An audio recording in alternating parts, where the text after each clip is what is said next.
We're live on YouTube, and so we're getting set for today's engagement, which should be amazing. So let's get this. Hello. I think we're about to get started. Meeting is now being streamed live on YouTube, just waiting for join us, another guest.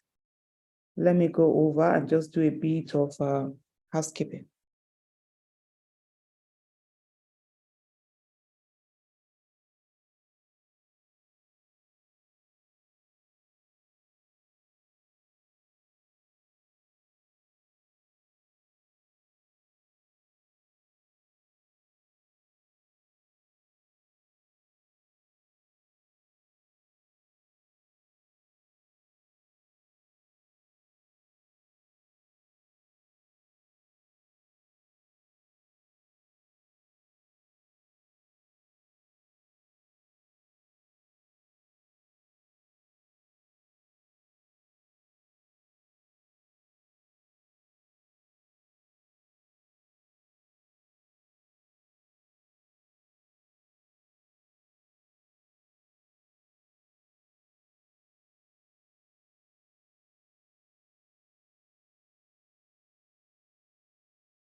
Hello, everyone. It's 1 p.m. on the dot here from Washington, D.C. and 6 p.m.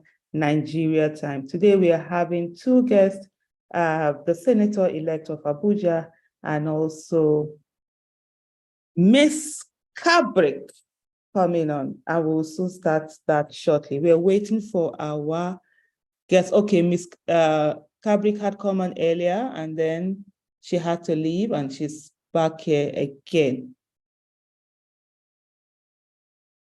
It is going to be a beautiful, beautiful day. We're going to have our discussion here. The Senator-elect will be joining us shortly. So let's just hold on. In the meantime, hello.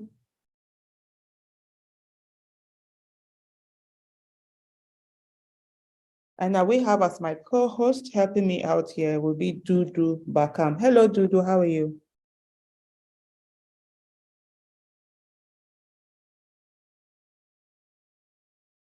Excellent. Good evening, everyone, and welcome to #Live with Aisha. This evening, it's going to be a very interesting session. Thank you all. Good evening. Thank you so much. And hello, Maureen. Sister, how are you?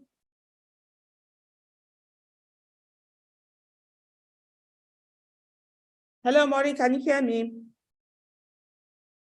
You're still muted.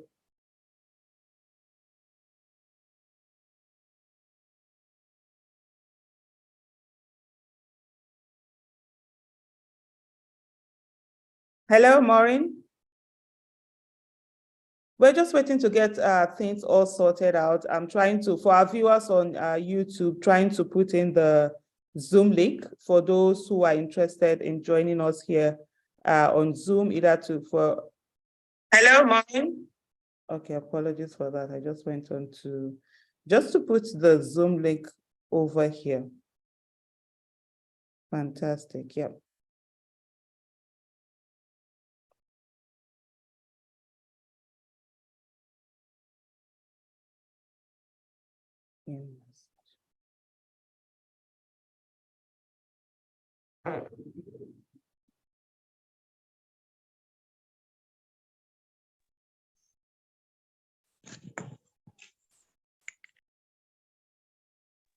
Hello, everyone. Baraka de Salah. Hope you had amazing time during the Salah period. It's a pleasure welcoming you all. It's a pleasure having you here. Today, we are going to have our conversation ongoing. One of the things that we must understand, for us to have a great nation that works for every one of us, citizens must be ready to participate, and we must be ready to participate in governance. And part of the ways of participating in governance is actually making demands on those who are voted into office. Like Dr. Obieze-Kwesili would always say, there are two sides of governance, the demand side and also the supply side. The people who are voted into office are the people who are supposed to supply, and the people who vote them into office are the people who are supposed to demand. And so when you have a situation where both sides are not fulfilling their responsibility, then governance, of course, will be affected. And in Nigeria, both sides, both the supply side and the demand side, have not done as much as they should. And this is where we need to change everything. The people who vote others into office must make demands on them. And the people who are voted into office must supply good governance. If you do not make demands for good governance, then people will give what comes easy for them to give. And bad governance, I tell you, is easier to give than good governance. And so today what we'll be looking at, so we have a senator-elect who will be joining us shortly, and we will take on that conversation and begin to find out what are the things, what are the expectations, what are the things that they have in place for us. And we citizens should also monitor them and ensure that they are doing the right thing. The days of your excellency should be over until a public servant has done excellent job, then that person has no business being called Your Excellency. And of course, we have an active citizen here with us that will be joining us today, Maureen Kabrick. She's already in the house. Hello, Maureen. Hello, big sister. How are you? I'm fine. Our fairy brand, MLK. So good to see you. So good to see you. Yeah. So good to see you. Yes, yes. Awesome. Well Look done. at your cheeks. I'm telling you, I'm here. I'm here. Oh, Yes, yes, yes. I tell you. So good to see you. For those of them who don't know, this is our MLK. I mean, when she picks the mic, hey, everybody just don't mind her and listen. So we are waiting for that also. Let me pick a call. I think. Okay.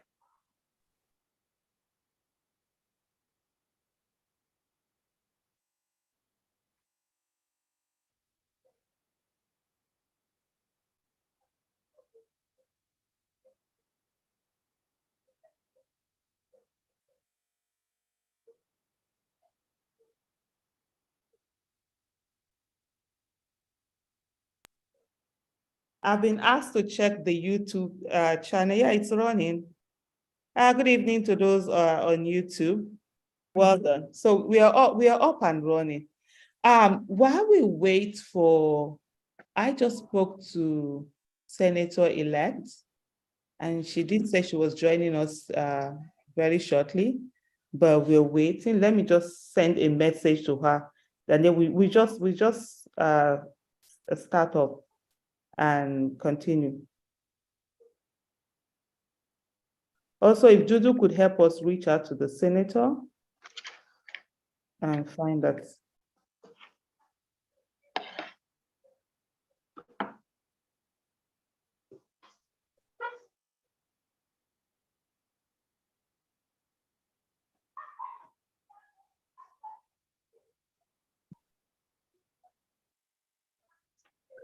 Okay, I think we'll just go ahead and start. Like you say, time and tide, wait for no one. We have Maureen Kabrick here, and so we are not going to waste Maureen's time. Hello, sister. How are you? How's everything? I am fine, thank you, Big Sis. So good to see you, like I said, and well, happy to be here.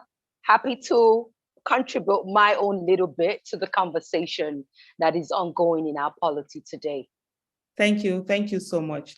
Hello, everyone. We're taking up, we're starting from here. Maureen Kabrick is a Nigerian, a graduate of ABU Zaria in the year 2000. You definitely don't look like someone who graduated in the year 2000. You're looking like someone who graduated in the year 2020. She's Don't reduce my age, Joe. It's people like you that reduce their age and get away with it. Oh, yes. Oh, yes.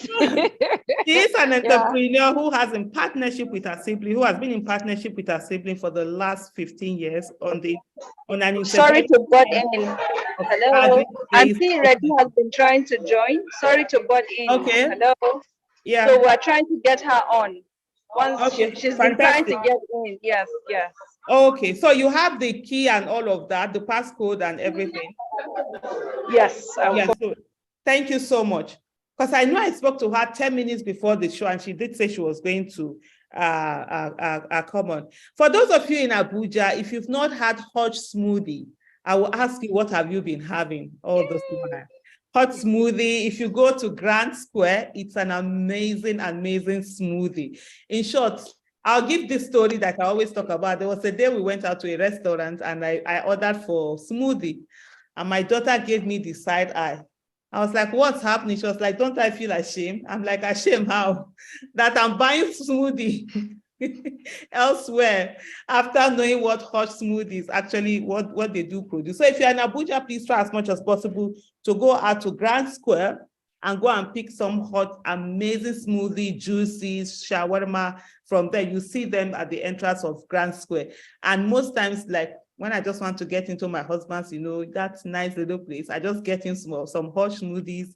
They arrange you, man. They arrange them, sure. So do that for your spouse also. Maureen Kabrick is also an active citizen, a fine orator who has chosen to make her voice heard on important national issues using every medium available for social change. Thank you so much, Maureen, for being here today. I do not take this for granted. For a lot of Nigerians, during the Labour Party campaign, when we went to Lagos, some of them were, for the first time. I don't want that because you've been speaking on so many issues, but unfortunately, we were supposed to have been on the campaign together, but you couldn't be there. But on that Abuja, you were there, and Nigerians were sort of like mesmerized. It's something else, how your voice, how you were able to connect the dots that a lot of people, were not connecting. And that's one of the things that happens when people do not understand the relationship between governance and their lives. Maureen Kabrick is also a member of the Bring Back Our Girls movement and has been making demands for 9 years for children that were taken away from school. For me, the first question I'm going to ask you, basically, just for us to understand all this issue of the man, what is that? Can you explain to us more for people to understand the relationship between governance and their lives? And I'll give you an example. I saw a tweet where someone was tagging me on the issue that is happening in Sudan and saying, oh, you are selective activists. You've not spoken on this issue. And of course, you know me, if you do anyhow on my timeline, you see anyhow. And I just simply said, see anyhow. I've left that for his mother to do. Yeah. And hopefully she will do it better than I ever did. And people don't get it. You can't vote in anyhow government. You can't, when during election, you can't vote anyhow. And then you'll be expecting some people will be there every time asking government to do something that is simple that they should have done. And I'm just saying in the news that Saudi Arabia have started evacuating their citizens from Sudan. So when you have governance that works for the people, you don't need to be making demands on basic things. Yeah. Now, just help us for people to connect this dot and be able to see the need for them to ensure that the right people are voted in to give in good governance, not to vote in bad people, obviously, that we give bad governance and then expect that people will be making demands on their behalf. Thank you so much for having me once again, Aisha. And thank you all to all those who have tuned in, and to all those listeners, and to all those who have joined via Zoom, via Facebook, YouTube, and also Twitter. Thank you. Thank you for tuning in.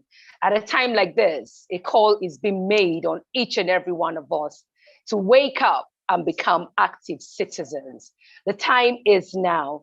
There is this popular saying of Plato, who once said that one of the huge penalties of refusing to participate in politics is that you end up being governed by your inferiors. So I will open my message to everyone who is listening in to understand, going by what Aisha's opening line was all about, how governance affects us as citizens, and also the roles of citizens, especially in a democracy. I would like us to know as citizens that we have rights that are fully enshrined in the Constitution.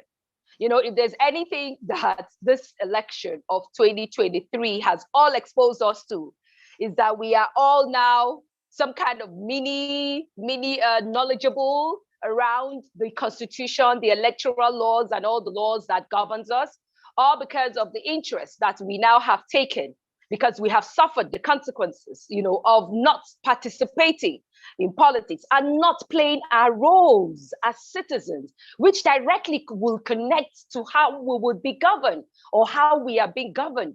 And so for 23 years, our refusal to participate in politics, our neglect of participating in politics has led us into suffering dire consequences, where we do not matter as citizens, where today Nigerians are facing untold hardship, where today the suffering, the pains, the agony, the bloodshed that we have seen is something like we have never ever seen before. And this is as a result of us citizens taking the back seat and allowing, even if it were our inferiors that were in government or that are in government, our refusal to participate. And this participation is on the demand side, our refusal to stay demanding, our refusal to stay asking questions, our refusal to demand for transparency, our refusal to demand for accountability, our refusal to stand up and be counted, being afraid, turning the blind eye because it's my brother or it's my sister or it's someone that is from my religion or it's someone that is from my village or it's someone that I share the same language with. Our refusal to make demands on them, because of all of these sentiments, has all led us to where we are today. So indeed, citizens will suffer because we have refused to connect our lives, the quality of the lives that we would live, with those in government. And that is the price we're paying for. As Aisha said, she read somewhere today that Saudi Arabia was already uplifting its citizens out of Sudan. And I can tell you, I have watched a few of the international news media in the past couple of days, and I haven't seen where Saudi Arabian citizens went to the streets to ask their government to do that. I haven't seen where people were calling out their government in other parts of the world to do the needful. Why? Because just as Aisha said, it's the simplest of things to do, because that is the primary function of every decent, responsible government. But because we have always had an irresponsible government in place, reason why in our own situations, we will have to make demands, we will have to push them, we will have to ask questions, reasons why you have irresponsible citizens, like the person who sent Aisha the tweet saying, oh, she's a selective activist. Then you ask yourself the question, what has he chosen to make demands of from the government? What has he chosen to lend his voice to? What has he chosen, or who has he chosen to speak for? Which of the issues that is bedeviling Nigerians has he decided to speak for? Instead, he chooses to find excuses not to do that, but to look for people who have always put themselves forward in making demands from government. Nigerians are very good, at sitting in their comfortable homes, or sometimes, as my sister would say, those homes that don't even have power, that doesn't even, because even when, just for example, now before this meeting started, I had to quickly get the gatesman because we haven't had power since morning. Please, I was timing myself, turn on the gen. I had, because of the noise of the generator, I can't sit in the sitting room. I have to shift the table into my room. I have to bring the chair. I have to do a new setting altogether in my bedroom because I can't afford to sit in the sitting room. Now, this is one of the effects of our inability to demand for good governance. That's the price we are paying. The unavailability of power, water, all of these basic resources that are the barest minimum that is expected of every responsible government. We lack it. We lack it because as citizens, we have decided to cede our powers to the irresponsible governments we have had over the years. Reason why when there is no power, instead of us putting pressure, demands, going to the street to protest, giving them timelines, ensuring that they do the needful, we go and buy generators. Reason why when there is no water, I can't remember the last time I went to any house where I saw them using water from water board. Every house now has a borehole in Nigeria. So we have also, that the refusal of citizens to connect that aspect of our lives also with the level of bad governance that we have is what has seen us suffering and paying the price. Now the consequences is we're all digging boreholes. Just recently they came and cut off the meter that connects our borehole to in the house that I live in, because they said we also have to be paying for meter for pumping water. So you can clearly see that even where government fails and you make that provision for yourself, they still find a way to still come back and tax you, even after you have made provisions for yourself. And I ask myself, how long are we going to keep, abdicating our responsibilities as citizens and having the government constantly coming again? Because as I am right now, I am fit to be called the president of Nigeria also. Because the functions of the president, I also do it for myself. I provide my own security. I provide my own power. I provide my own water. I provide everything that the Constitution says the government is to provide for its people. So what is the function of the government? Absolutely nothing. So we as citizens, we have, I would put that, squarely still on us, that we haven't done enough. And as Aisha said in her opening remark, when Dr. Obi would always say, there is a demand side of government and governance, and there is a supply side. We are the people. It's just like if there are no demands for people to eat food, for people to fly, for people to use transport network, all those things will be provided for. But because there is a need for those things, that is why you constantly will see that the supply side will keep supplying those things, like the private sector that understands the need to make profit. So they will constantly supply us with those things. Meanwhile, the government that should alleviate our suffering through subsidies, through all these other incentives that they could provide for the system, they are completely missing in the picture. Why? Because we are at home and we are comfortable with the bad governance that is being given to us. However, let me close this opening remark by saying I am glad that the coming of Peter Obi into the electoral space has seen for once an awoken citizenry. Nigerians are woke, as they say. Nigerians are woke, as they write on social media. I have seen the birth of a Nigeria that I have always said will happen someday in our lifetime, of a Nigeria that I said every time that it must work in my lifetime, because they say words of our mouth are powerful. And I have always said that Nigeria must work in my lifetime. So I am happy to see that Nigerians are now woke and have understood the connection to the quality of life that you would live is dependent on the kind of government that you have. If you have an irresponsible or a criminal government in power, all you will get is what we have: chaos, hunger, anger, pain, anguish, sorrow, bloodshed, criminality of all kinds, terrorism, kidnapping, all sorts, name it.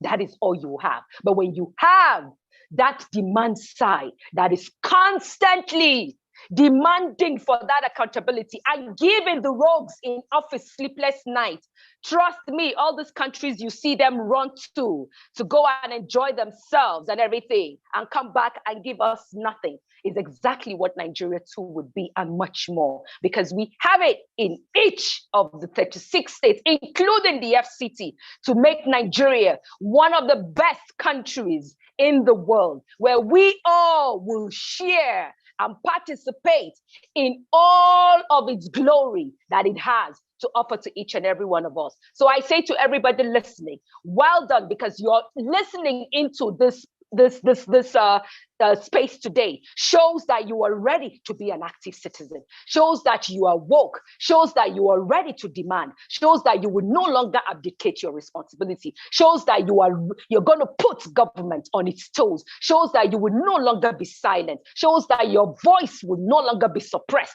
shows that you have decided that as citizens you occupy the highest office in the land. And power in a democracy belongs to the people and not to the people in government. The day Nigerians, young and old, rich and poor, because there's no longer a middle class. The middle class has been wiped out. So you are either rich in Nigeria today or you are poor. So for most of us, forget that you have a generator in your house. Forget that you can supply your own power. You are poor because there are certain necessities today that you still cannot afford like you used to. So there's only two classes today in Nigeria, the rich and the poor. However, the day we all come together and realize the power belongs to the people in a democracy, then we would understand that there is a direct connection with us no longer going to sleep, with us no longer just sitting at home or sitting idle, but that our lives will begin to change for the better when we all stay demanding and giving those in power sleepless nights, because they swore to protect, defend, and provide to every citizen, irrespective of class, status, ethnicity, or religion. Thank you very much. Thank you so much. Thank you so much, Maureen, Kabrick. It's always a pleasure to listen to you. It's always a pleasure to hear you speak on those issues and just hit the nail to the head. It's very important. One of the things that we don't understand is that as citizens of Nigeria, unfortunately, we are all poor, honestly. I would say Dangote might be called the richest man in Africa, but as a Nigerian, he's a poor Nigerian, because whatever wealth we have and all of that, we live in a place where life is not valued. If anything happens to you just on the streets or something, if you don't have system in place that you have put in place by yourself, then it's really nothing until every one of us is able to access those systems where lives are valued. Then there's no life indeed that is valued. We have our senator-elect, Abuja senator-elect in the house, Auntie Ireti, like I always call her. Good evening, ma. Good evening, Aisha. Good evening, Maureen. Can you hear me? Good evening, Senator Ireti. So nice to be here with you. We can hear you. We can hear you very well. It's always a pleasure. I'm sorry, late, but one of the problems of Nigeria, trying to get everything to work. And you know how it is. It didn't quite work. Yes, unfortunately, I did about 10 minutes to the event. You had gone into your study to try and get in. But of course, the whole thing became just sort of like, but we're glad to have you right here. And this is a new Nigeria that we are looking for, where citizens are going to be holding those that they voted into office accountable. And Auntie Ireti, I must warn you, as you go into office, we are going to be holding you accountable. Very, very high standard. Because especially for us in Abuja, we've not had a senator in forever. So for us, so you are going to be the first senator we are having, and we are going to milk that to the end, as in we'll be on your case. But the beautiful thing about it is the fact that you are always ready, and you have always been at that place of ensuring good governance, accountability, and transparency. I remember in 2014, when we were all demanding for girls that were taken away, you were our resource team chairperson. And, just going on and letting us all know that we have a voice that we can use. It's such an amazing thing. And I say thank you for that. I'll read a bit of your bio. It's absolutely rich. And honestly, I didn't even know you were a civil engineer. I was like, Auntie Ireti, that kind of it. It's so beautiful. Ireti Kingibe is a Nigerian civil engineer and politician. Kingibe's education started at Emotan, I hope I got that right. Yes, Emotan. Emotan Preparatory School, after which she attended Queen's College, Lagos, and Washington Ivy High School for her secondary school education. She bagged a degree in civil engineering from the University of Minnesota. Kingibe started her career as a quality control engineer with Bradley Precast Concrete Incorporated from 1978 to 1979. Are you sure they didn't make a mistake there? No, it was a summer job. You know how it is when you're in school in America, you work and go to school. So that was a job I was doing while in school. But a summer job. For you to even be working 78, when you're looking at it and thinking, is that 78 or 98? You know my age now. You don't look it. 8 years old. So you said, I mean, everybody knows my age. I'm 68 years old. Wow. Oh, wow. That's amazing. Wow. As in 68. No. I think we will need a session to talk about that. And you look absolutely. What? Absolutely. Meanwhile, some of our politicians that are claiming 72 are looking like your grandparents. Anyway, we'll come to that. That's so amazing. So Kingibe started, let me take that again. Kingibe started her career as a quality control engineer with Bradley Precast Concrete Incorporated from 1978 to 1979. She then moved on to work with the Minnesota Department of Transportation Design Unit, where she also worked as an engineer from 1979 and 1991. She returned to Nigeria for her one-year mandatory service year between 1981 and 1982. She was posted to work as a project supervisor with the Nigerian Air Force Base in Ikeja, Lagos. In 1982, she got to work with the new Nigeria construction company, Kaduna, as a planning engineer. In 1985, she left New Nigeria Construction Company to work as a consultant for Belsam Limited. Ireti then became the regional engineer for Lodigiani Nigeria Limited, Lagos, between 1990 and 1994. She currently works as a senior partner with Kalnick Associates, Abuja. Kingibe's political career began in 1990 with her appointment as advisor to the national chairman of the defunct Social Democratic Party, SDP. In 2003, she was the FCT senatorial candidate for the All Nigeria People's Party. She defected to the People's Democratic Party in 2006. However, in 2014, she joined the APC because she could not handle the politics in PDP. In 2015, she ran for the senatorial seat under APC, but later withdrawn. Kingibe joined Labour Party in 2022 and became their FCT senatorial candidate for the 2023 Nigerian elections and won the elections. The lessons here for me, it's how she has been consistent in staying on it. She didn't just do one and then move away. She has been on this thing. And for everyone that wants to get into that politics, it's not to do it once and go away. No matter what, stay the course on it and ensure that you keep on coming and putting those values there. Where your values do not align, there is no shame or harm in leaving that place and moving on to the place where your value align and the people will see that value and then they will do the needful. Thank you so much, Auntie Ireti, for joining us today on this program. You're welcome. Thank you. Thank you. So we have quite a number of people on YouTube who are watching and will be sending in questions as we go on. I will start to ask with the first question here. In 1990, you were appointed as an advisor to the national chairman of the SDP. Can you compare the politics of the early 90s and the politics of today? Well, let me give you an example of something. He was the national chairman of the SDP, but he was also my husband. Mm. And I remember looking at all the candidates. I thought the NRC, one of the NRC candidates, I felt was much better than any candidate that he had in his party. And I was supporting that candidate. So I would take the man's posters and paste them on our gate. and have a lot of his paraphernalia around. So one day he was coming with all his SDP people, and there was the NRC presidential candidate's poster on our gate. And they go, Chairman, what's NRC candidate doing on your gate? He says, it's Madame's candidate. And they all just shrugged their shoulders and everybody went their way. Nobody said she should be hung and quartered. The politics of those days was more liberal. Everybody was allowed to have a say. We were allowed to disagree.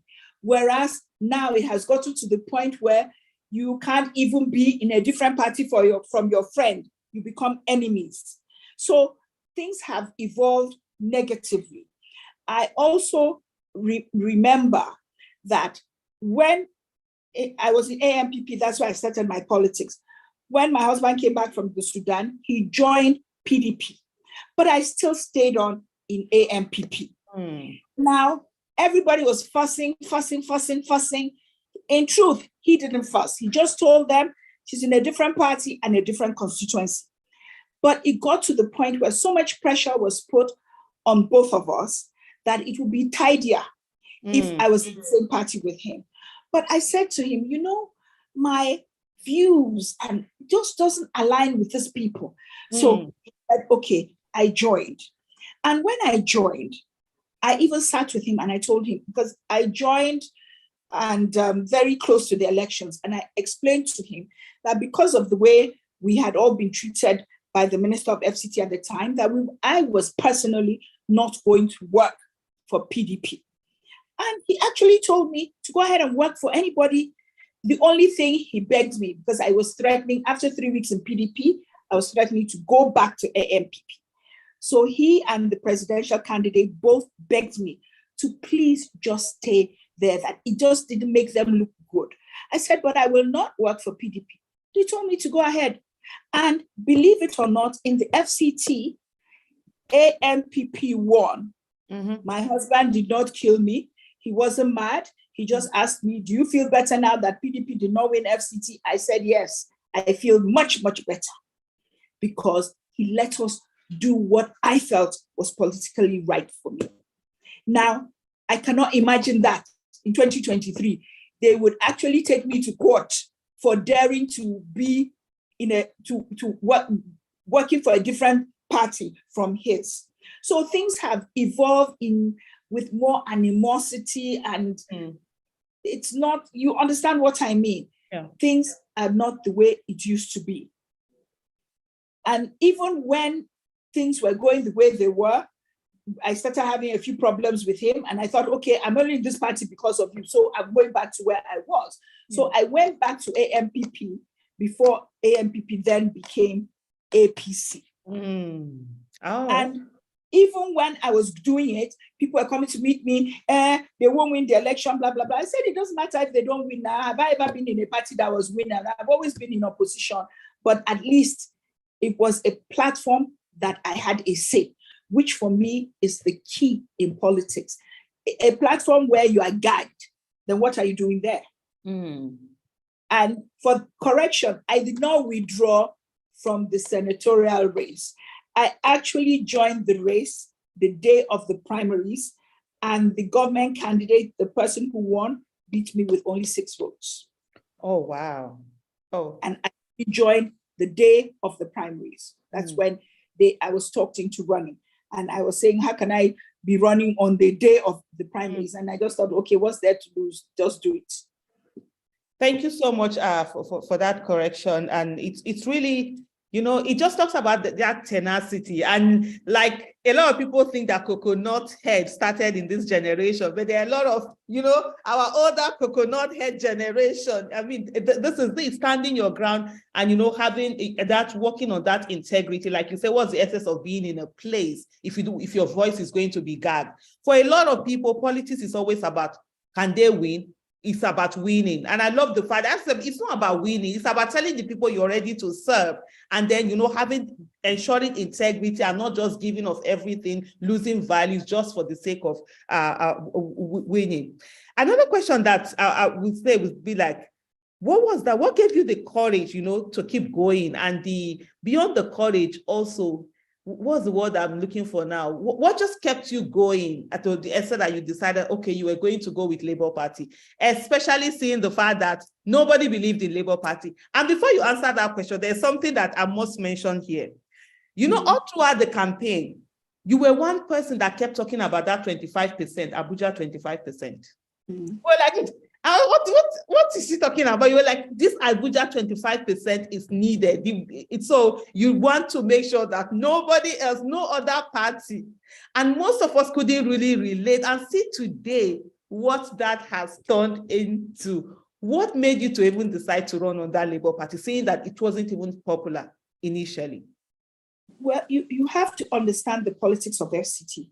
Let us start with my tenaciousness. I'm a very tenacious person, and I believe that what you have not achieved is what you just haven't achieved yet.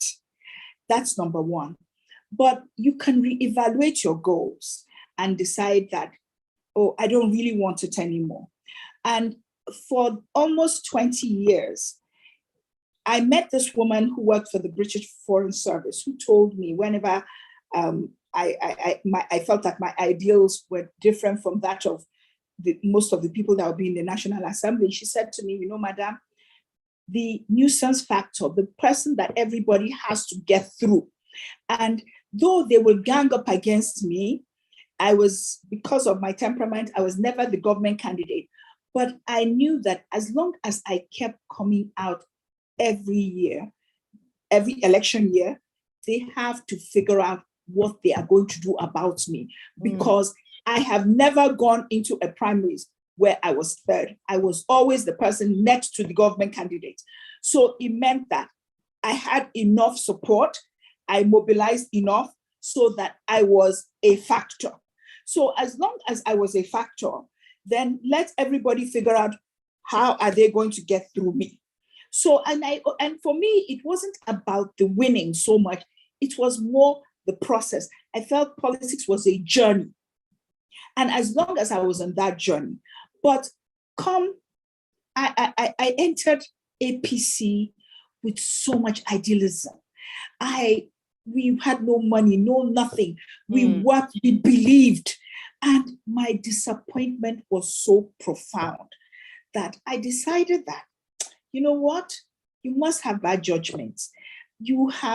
For you to get it this wrong, even though I was the FCT APC leader, everything, we made rules for ourselves, we break them all. Nothing was as it should be. So I decided I was done with politics. I felt that nobody could say I did not do my bit.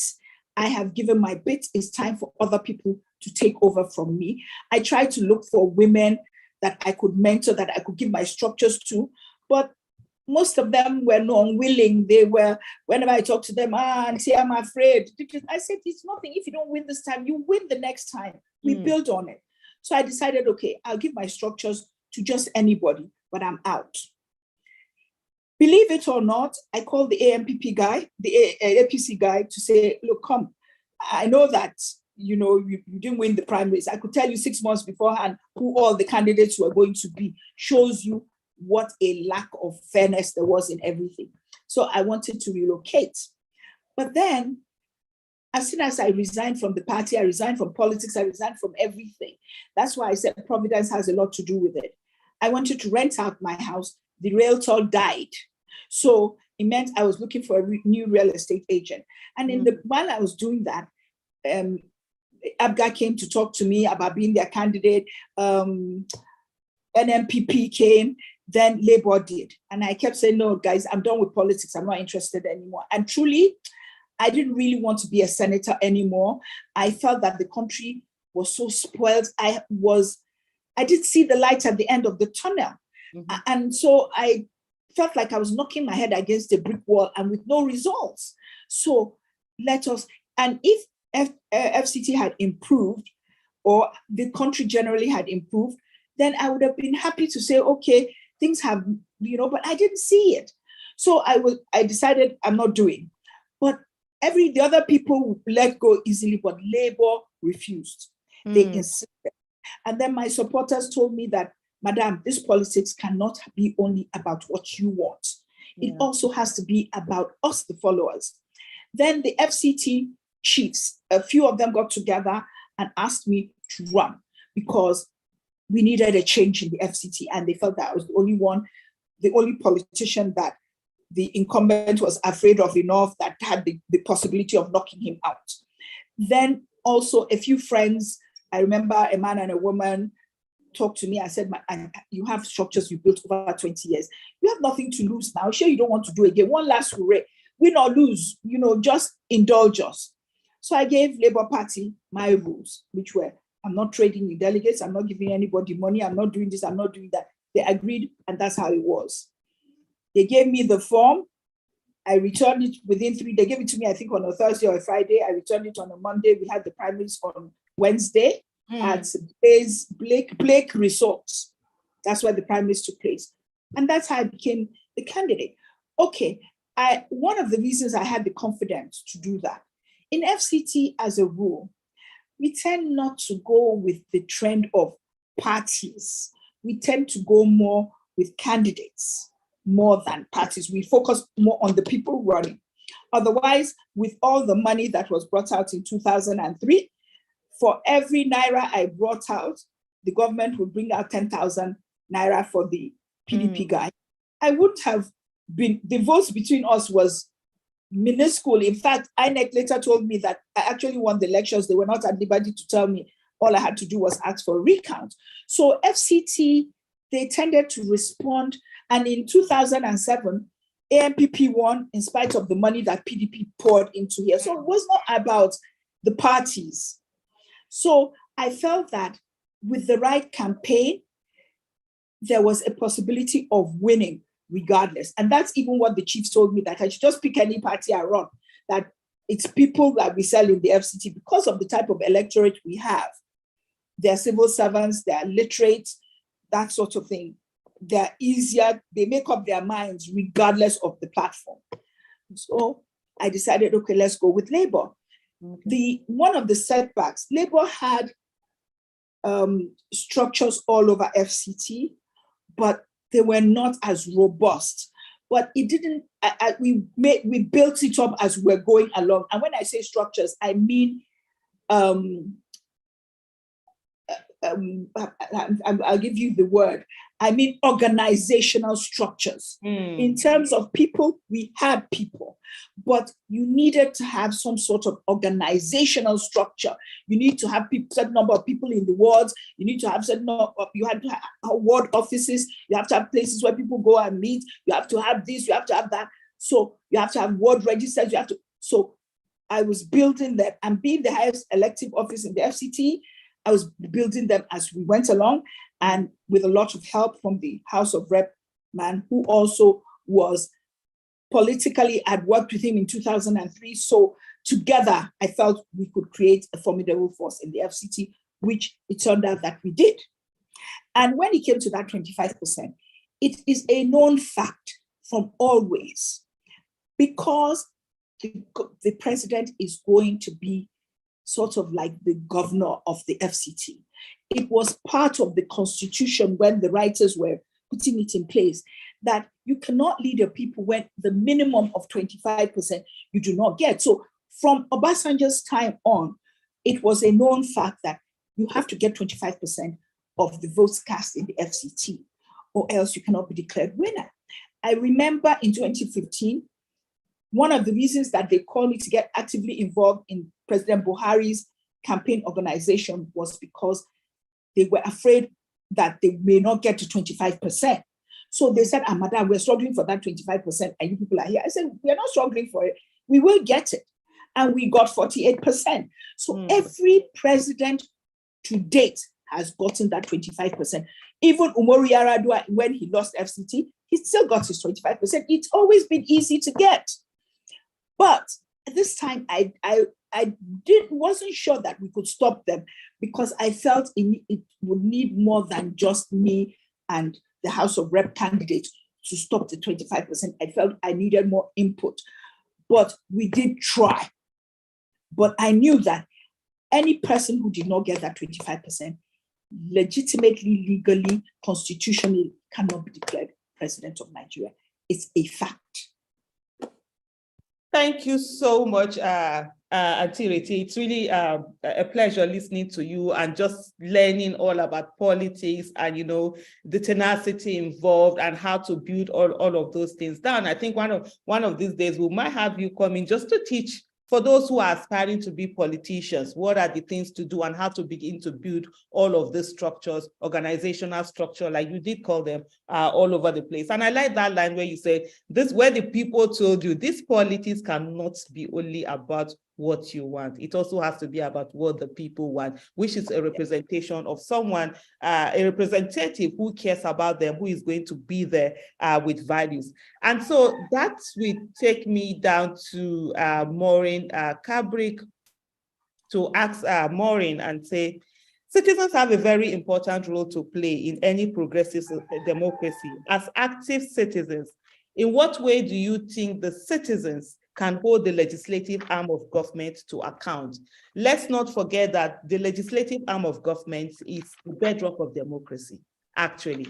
The real power belongs to the National Assembly, not to Aso Rock. It's just because in Nigeria, the legislative arm don't seem to understand their power as they should. And, you know, you have the executive control the money, and sometimes Ghana must go play a lot of role, which we, as we go into the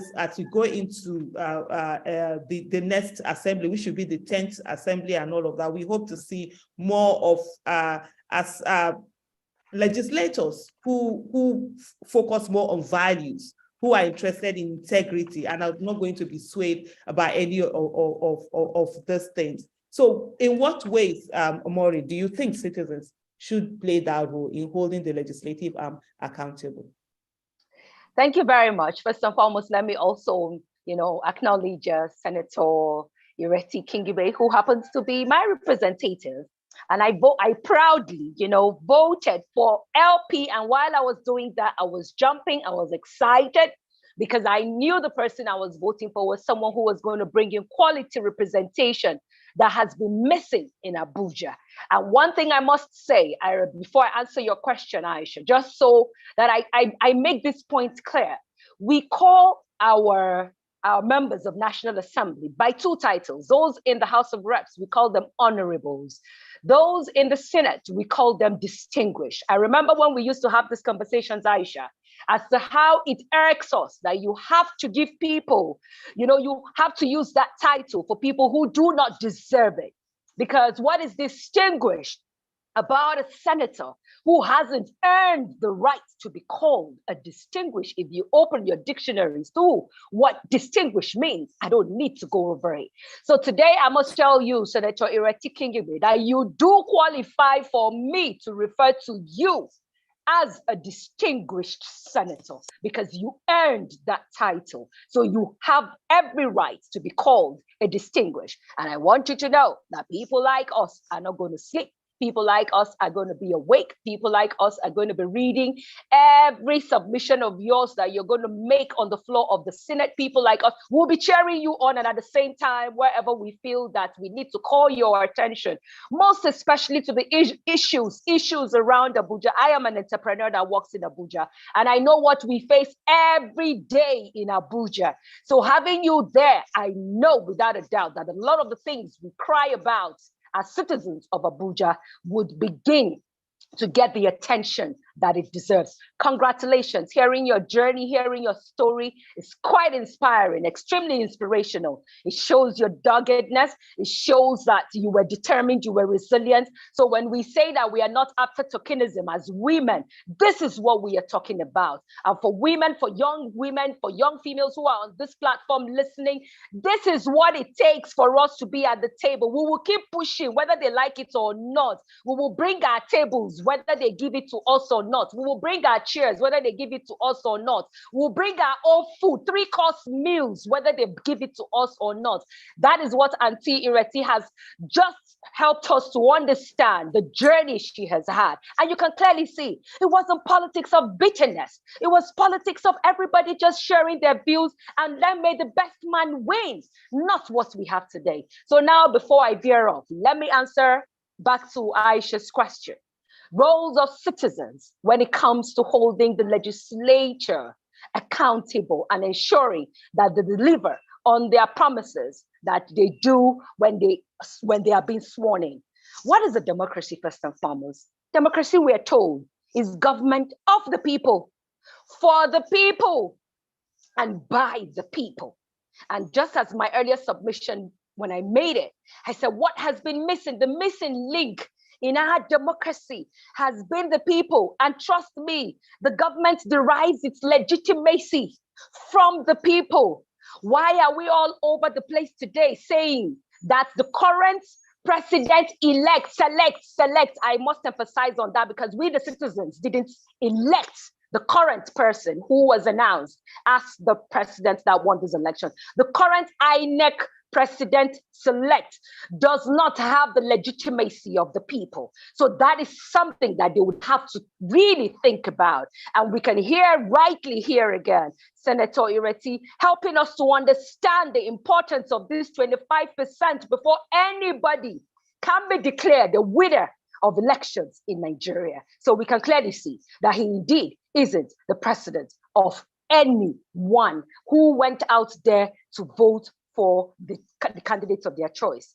What is the function of a legislature in a democracy? We're told that in democracy, there are three arms of government and they all perform different functions. The executive, the legislature, and then the judiciary. And let me tell you guys something, the democracy, the government in a democracy derives also its full legitimacy again from the legislature, because the legislature is the representative of the people, is where you and I are represented, down to the wards, to the local governments. That is why elections are held all across the world to choose people that we are sending to the National Assembly to come and represent us, to represent our interests, to represent all of the things that we want to be discussed and deliberated at the center. So the legislature plays a very powerful role in democracy. That's why when military coups happen in everywhere, the first thing you hear them say is we are suspending the constitution. And by doing so, when they suspend your constitution, it means your legislative arm of government ceases to exist, because the legitimacy of democracy derives its power fully and functions from the legislative arm of government. And I tell you, they are even more powerful than the executive, because this is one arm of government that is saddled even with the power to impeach. You and I can't impeach a president, but the legislature is empowered constitutionally to remove a sitting president. That's to tell you how powerful the legislature is. We run a bicameral legislature in Nigeria, which is the lower house and the upper house. The lower house has 360 representatives. The upper house has 109 senators. Then all across the states also, we have state assemblies, where also they choose their speakers. The only thing we don't have at the state level is like the Senate, where we have only at the center. So we can clearly see, and what are the functions of this legislature that we sometimes think, oh, they don't matter, and we're all focused on only the executive. Guys, they are the ones who are saddled with the responsibility of making laws of the country, policies, whether it is health policies. Recently, I'm sure you all are aware of the member that comes from one of these local governments in Lagos. There's no way I can remember the name of a person who is clearly not responsible and alive to his duties. So I really can't remember his name, and I don't feel anything towards that. Who stood up to present a bill on the floor of the House to demand that doctors cannot leave Nigeria until they offer Nigeria 5 years of their service and everything. Imagine sending your child to school, paying their school fees, sending them through all these medical processes. And in short, if they're even in the Nigerian universities, instead of spending 5 or 6 years, they'll end up spending 10 or 12 years, because you have to add ASU strike in your calculation. Then your child now goes all the way to graduate after all these 10 years of frustration. And then after they now become doctors, then your country tells them, no, wherever you want to go to expand your career, to do well for yourself, you cannot, because you have to give your country 5 years. Damn it. Like, just imagine that kind of a proposal that someone stood up. People who don't even patronize the Nigerian hospitals, the Nigerian healthcare sector, people who don't patronize the educational sector, people who do not patronize anything that is made in Nigeria are standing to propose such laws. So you can see the importance of what this legislative arm of government plays in our lives. They are in charge of budgets. Since the coming of democracy, inception of democracy, you and I have heard several times how budgets have been prepared in this country. It is like just going into your kitchen and they're putting rice, water, Maggi, salt all at the same time, you know, and they're turning on the gas fire, and that's it. It cooks and it's done. That's how our budget is prepared. No critical thinking goes into the preparation of our budget. No data analysis. None of those things are considered. This arm of government is who is saddled with that responsibility. So can you see why we have paid a huge price? Because as citizens also, we have we've abdicated in our responsibilities of putting pressure and demanding and staying on the issues of the legislative arm of government. They are in charge of ratifying treaties. They are in charge of confirming appointments, both good and bad appointments. This particular National Assembly, the legislative arm of government, is who is saddled with this responsibility. And you can clearly also see what the price we have paid, because we also didn't place priorities on this legislative arm of government. They are, because when the president comes up with the list, whether he has rogues on the list, criminals on the list, people who steal elections on the list, whatever it is, or whoever they represent, when they are brought to that floor, when they say the ayes have it, that is it, guys. This arm of government is saddled with such a huge responsibility. And over the years, you and I can count with our fingers how many responsible people have been appointed into office. Little or no wonder we are where we are today. We once had a deputy Senate president who actually stole the mace while a sitting was happening. He became a deputy Senate president. Today we have a president who was once a Senate president behind bars in the UK. The people who are vying to be Senate presidents today from all the parts of Nigeria, be it from the east, west, south, north, go and check their records. A lot of them are criminals. A lot of them have cases. A lot of them have gone to court. A lot of them have gone to jails. Guys, this is what we have. We have a hostile situation. We've been taken hostage and like we're in bondage. And we must free ourselves from it, because that house is called the hallowed chamber. Go and check the meaning of hallowed. It is called the hallowed chamber for a reason. The people who are saddled with the responsibility of ensuring that society benefits from its act of lawmaking, policy makings, and quality representation is filled with criminals and rogues.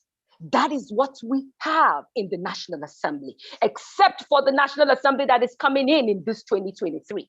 And this is why we as a people, our role as citizens is to stay woke. You can see now your demand for accountability, just your few months of demand for accountability. Can you see how much labels, how much names you've been called? You've been called rude. You've been called disobedient. You've been called unruly. You've been called this. Wear those names with pride. Those are names that they are calling you just so they label you and make you feel bad about yourselves. No, you have finally woken up to your primary responsibility as citizens. And for anyone who is not ready to take the heat from citizens, best they put in their resignation now, because citizens will bring the fire on. We will not turn off the fire. There will be no fire extinguisher that will extinguish it. Our demand for accountability and transparency must be 24 hours, because the people who are plotting, people who are planning, who are writing these policies and laws on our behalf are irresponsible and do not wish us any good. Like I said, except for the few ones we have who are going into the new National Assembly come May 29th. So we have our work cut out for us. Our country cannot grow beyond the quality of the leaders or the rulers that we have in power. Go and read about the vision of the book that Al Maktoum wrote, The Vision. You will see it there. The quality of representation matters. So we, the citizens, we must stay awake. We must follow every act of our representatives. When they come back home, when they are doing all those constituency meetings, show up. Don't stay away. Get their emails, get their phone numbers. They are not private citizens anymore. Their phone numbers we must demand each and every one of them must make their phone numbers public. They must make their email addresses public so we can reach them. We can have access to them. We can come and knock on their doors. We can walk into that National Assembly, protest, make demands.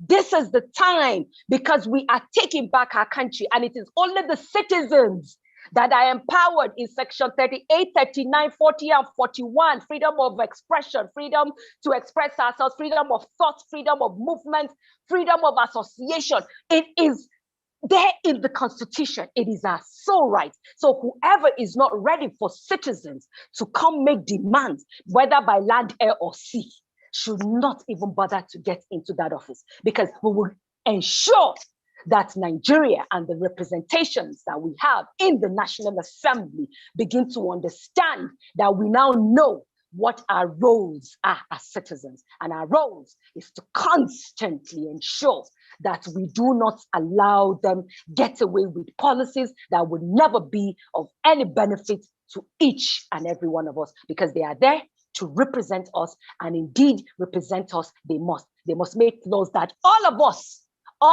will be binding on all of us, including themselves and their children. Thank you very much. Thank you so much, Maureen Kabrick. It's always a pleasure listening to you, and the words that drop from your mouth are just like, words on marble. Thank you so much. And that's one of the things we almost understand as citizens. The National Assembly, members of the Legislative, and both National Assembly and the State Houses of State Houses of Assembly, we normally overlook them, and they play such an important role. People talk about constitution, they want a new constitution, they want this, they want that. It's the legislative arm that can only give you a new constitution, and they can do it without the president, without the executive. They have the power to do that. You want people who get, and in talking about those appointments, I was like, oh, wow, that's one part we actually do forget. A lot of the confirmation that go on, see what we have at the INEC, where a lot of people who are partisan, who belong to APC, actually got in, becoming rec. I knew there were so many people who were talking about it at that time, so many organizations, but the critical number was not enough for us to get the National Assembly not to ensure that their appointment is confirmed. And then you have certain sensitive positions where you have people who are partisan, people who are not competent, people, some of them are even criminal, getting into office. It's a major thing. And these are some of the things that we need to watch out for. Please, for those of us who are listening, both here on Zoom and also on YouTube, please send in your questions. If you want to speak, if you're on Zoom, if you need to speak, you need to be on Zoom, raise up your hand, and then you can also send in your question, write it down. We're checking them and reading it out to our guests.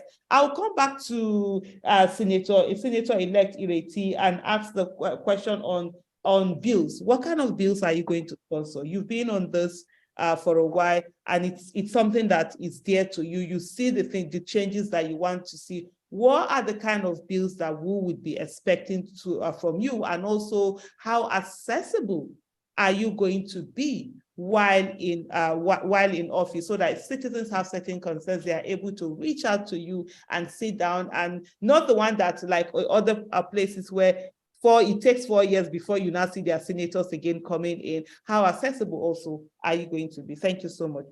Go ahead. Thank you, Aisha. First of all, I would like to say that I'm honored that Maureen thinks that I'm worthy to be called distinguished. I have shared her feelings so many times about so many, many people. So I'm honored that she thinks that. That's number one. Number two, for years and years and years, I have always preached more to younger people to tell them that this is your country, this future that you're not paying attention to is your future. And I am glad, as the young people say, they are now woke.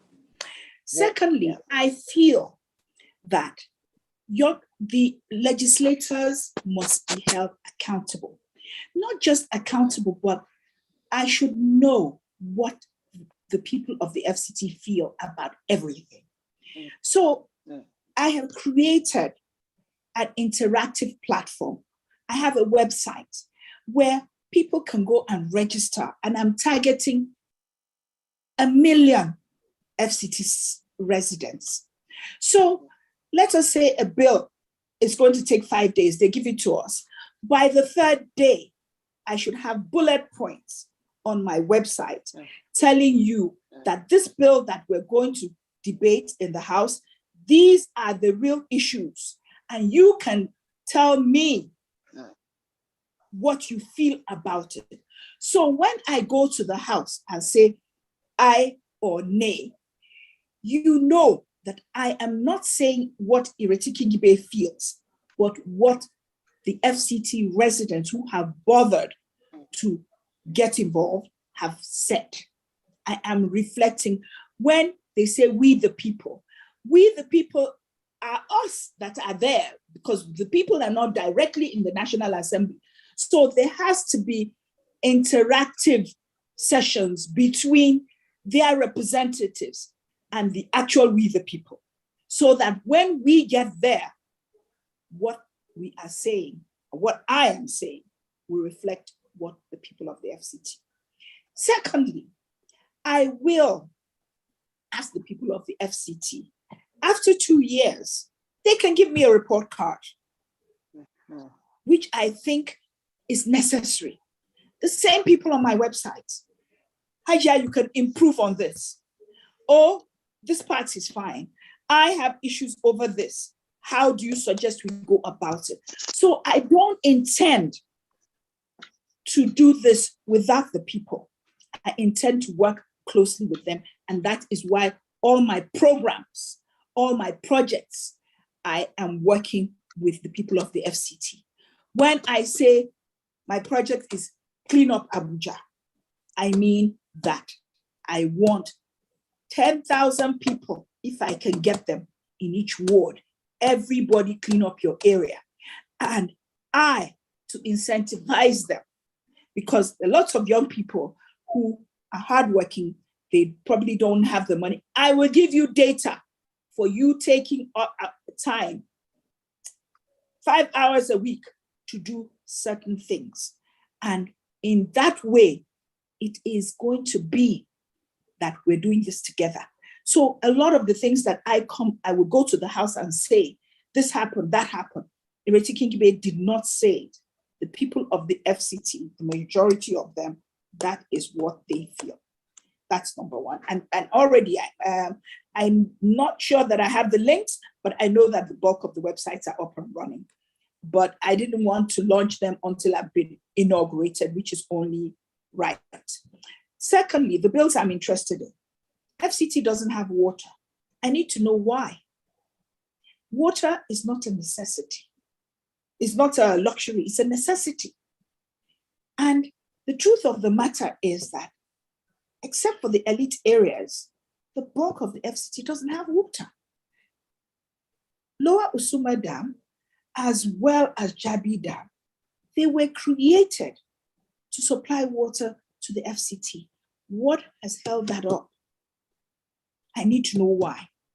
If it requires appropriation, I will work on it. Whoever is minister must understand that this is key for the people of the FCT.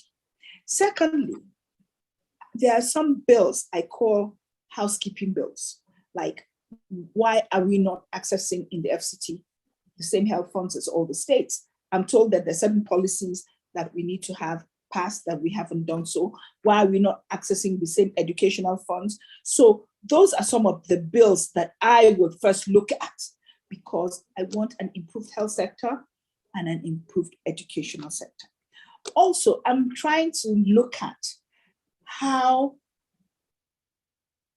through legislation, we can do mass housing. Now, how do we do that? You know, when I was in Lagos, they had this law where you cannot have more than one C of O in any particular development or area. So where situations are where you find that, Ireti Kingibe has a house in Maitama. When they build mass housing in Kubwa, she goes and buys 10. The another person buys 20. That cannot happen if such bills, if such laws are there. I can't stop you if you have money from going to buy one, but you definitely cannot buy 10 and 20 to start renting it out to the people that they were actually built for. And I want to look at how we can pass through legislation, and some of it in FCT does not have to be through legislation, because the senator works very closely with the minister. It could also be just in tandem with the minister to get certain things done. He wants some things done. I want certain people issues resolved. I have seen many senators who do that. For instance, I know senators in the past, when a minister wants to demolish an area, they'll tell him, sorry, you cannot demolish it unless you do A, B, C, D, E. And when you do them, then you can demolish the area. So I intend to work very closely, because the senator is the person that is accountable to the people. The minister is not. So the minister is free to do whatever he feels he wants to do, but the senator is the one who's going to ensure that certain things do not happen because the people need it, or certain things do happen because the people need it. Now, I want to draw your attention, as Maureen has said, for good governance, the people, the citizens need to be as aware as the leaders, meaning that if you don't hold anybody accountable, for instance, there's an issue that's bothering me right now, and I feel that most citizens probably do not want it to happen, but nobody is saying anything. Nobody is putting pressure on their legislators to say, why are we spending money we do not have for a census that we do not need? We can estimate our population from NIN, BVN, driving licenses, passports, and a myriad other things that they look for our biometrics. Why do we need to spend almost $1 trillion to have a census when so much of our territory is occupied? It doesn't make sense to me. And I felt I'm rather disappointed, because I expected the citizens to make more of a fuss about it, enough of a fuss that is something that we can actually stop. But if they're not saying anything, and that's what I mean when Maureen says that the people, the citizens must be involved, they must be aware. The thought of all that money being spent for something that is so unnecessary really, really pains me, especially since we are in so much debt. Why do we need to have a census? So, Aisha, I intend to look at everything on all the boards I've ever served on. I have read every document that I have been given before I've ever sat down to talk. So every little thing that's in there, the none that gets past me, because I feel if I can't do it, then I don't even bother. But if I'm going to do it, then I must do it well. And I intend to work with all of you, hopefully, to assist us and me in ensuring that things get done properly. Thank you so much, Senator-elect Ireti Kingibe. It's really, thank you. You said, one of the things you said, I'll come to that much later, and the minister is not accountable to the people.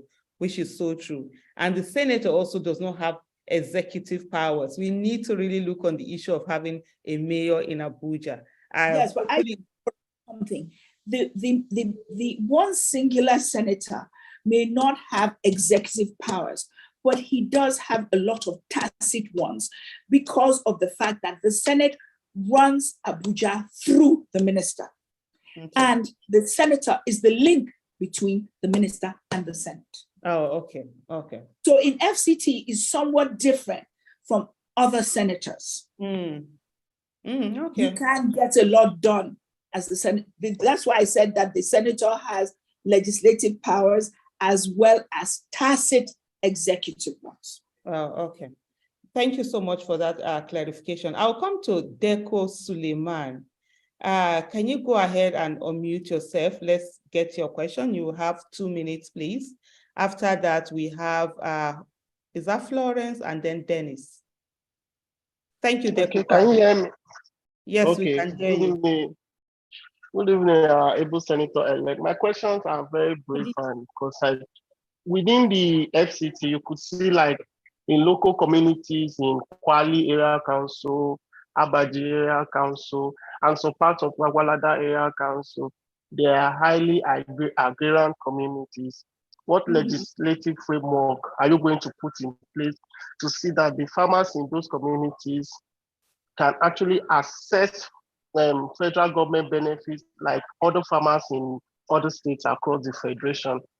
Then my second question is the issue that I've had this issue of explaining or arguing with my friends between a non-indigenous being a senator and, you know, now how do you intend to balance it up with the indigenous within the FCT? I didn't hear that question. Can you come again with the second question? One? The second question. I heard the first one. I didn't hear the second question. Okay, the second one. How do you intend to balance? How do you intend to align the indigenous? There's this dichotomy now that exists because of your candidacy that, oh, okay, she's a non-indigenous, she won't be able to carry everybody along and all of that. So how do you intend to carry everybody on board to see that we have a very, very strong and united FCT? And thirdly, my other question is, allegedly there were some information that the outgoing Senator Aduda, did not actually fill in some board positions and some in some federal parastatals, and he was collecting the monies. He didn't actually put in people that will work in those boards and commissioners from the FCT. So now, if you get there in June, so how do you intend to end most of those things? Then my last question is as regards the mayoral status of FCT. FCT deserves a mayor, you know. So what legislative framework are you going to put in place to ensure that at least we have a mayor in the FCT, and probably we have a minister that, even if he's not from the FCT, there should be a form of legislative framework that at least the minister of FCT should have resided in the FCT for at least 10 to 15 years. So we cannot afford to have another minister from another state. So these are just my questions. Thank you so much. Thank you so much for those questions. I think because these questions are quite packed, I will go ahead to answer before we take in the next one. Go ahead. Okay. I can't remember your first question, but your second question. I have to tell you that if you ask most people in the FCT, they would tell you that the best senator they ever had was the senator that was from 1999 to 2003. She wasn't an indigenous, neither was the second one, who all those ones were very strong senators who checkmated the minister on the well-being of the FCT people. Now, we've had two, maybe we had Senator Wowo for a short while, but at the end of the day, FCT belongs to everybody. There was never a time when the positions were kept just for any particular tribe. The person that most people, part of the reason why I got a lot of votes and I've gotten a lot of support from the indigenous people of the FCT is because of the fact that they also go on and tell you how they benefited so much from the female senator because she was kind and compassionate and she kept their issues in view. So, and at the end of the day, the problems of the indigents and the non-indigents are pretty much the same. Everybody wants good representation. So as long as I attend to the issues, I think that there should be no problem between the indigents and the non-indigents. Now, the reality of the issue is that you have, FCT has grown and it's one of the fastest growing cities in the world. There's a large number, if you put together the Igbos, the Hausas, the Yorubas, they are a big population of the FCT. Then you have also several indigenous tribes that are not necessarily Bagis. Bagis are one of those indigenous tribes. Everybody's interest will be carried along as long as they get good governance. So what I'm trying to say to you is that in a democracy, the will of the people will prevail. The truth of the matter is that in a place where you have more indigenous people, like Abaji, Kwali, Gwagwalada, and even Kuje, you can probably get, even in the democratic process, an indigenous House of Rep member. But in the place where there are other people, is open to who everybody feels will represent them well. Now, most of FCT is agrarian. The 4 local governments in Abuja South, as well as Buhari, the only place that's not really agrarian is Amak. And it has been one of my, even when I was not running, I was one of those unpaid consultants for the Minister of Agriculture from 2015, I think it was from 2015 to 2019. Now, part of the reason for that is because I feel that FCT people will benefit from agriculture.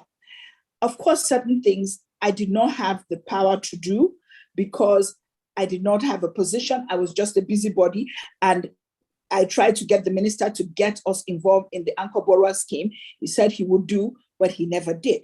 But as the senator, I have spoken to the certain institutions that have mapped and have got information for agriculture and the farms, adding to the fact that I will also get more. Based on that, I will personally stand and go to the CBN and ensure that and that is how governors get it, except that we don't have a governor. But I can make sure that we get the Anchor Borrower scheme. One, I feel it will empower the people of the FCT. I've already started looking at some of the programs of getting machines for cassava processing in Kwali. They have lots of places where the women do that, but they do it by hand. And I have seen some locally produced machines that we can give to them. So I've already started looking into that. There's quite a bit of funding for the zonal intervention projects, which they call constituency projects. So I've started looking into them so that when I'm inaugurated, I will hit the ground running. What was the third thing you asked me about? I will work I have a good relationship with a lot of the chiefs who are chiefs to the different indigenous areas. So, and as for what Senator Aduda did or didn't do, it doesn't matter now. He has given us his best, and is moving on. And I will continue where he left off. I obviously will bring everything to the table. I intend to have a senatorial advisory council that will advise me on what to do, that will also, that I can also report back to, that will be made up of stakeholders. I believe that the more people, I don't believe in micromanaging everything. And the more people you give responsibility to, the more successful you will be. So I hope that I have answered most of your questions. If there's anyone I've left out, if you remind me, I'll be glad to answer it. Thank you so much for that. There's a question on the agrarian community. Okay, I think you've answered that one. I said, yes, oh yeah, you have. One of my That was the first one. biggest projects. Okay. Ensuring that FCT farms get, I've also started talking to off-takers, people like Dufil Foods that buy corn, those that buy soya, so we would know ahead of time what the farms are going to do. I've also started talking to places where they can get fingerlings for fisheries, smokers for the women. I am every kobo that I can lay my hand on is going to go to the FCT in terms of empowerment, which is primarily agriculture and agro-processing. Okay, thank you so much. Deco, no, can't have that. No, You've Deco, already spoken. No, did he forget something? Did I not answer something, Deco? You can remind me. No, so no, as regards the mayoral and status of FCT. Well, the first senator who wrote that bill was the one from 1999 to 2003. So that bill has been there since. Every senator, depending on their commitment to the bill, has worked on it to some extent. I will do my best. I think that being a woman, if she had had more time, she may have gotten it done.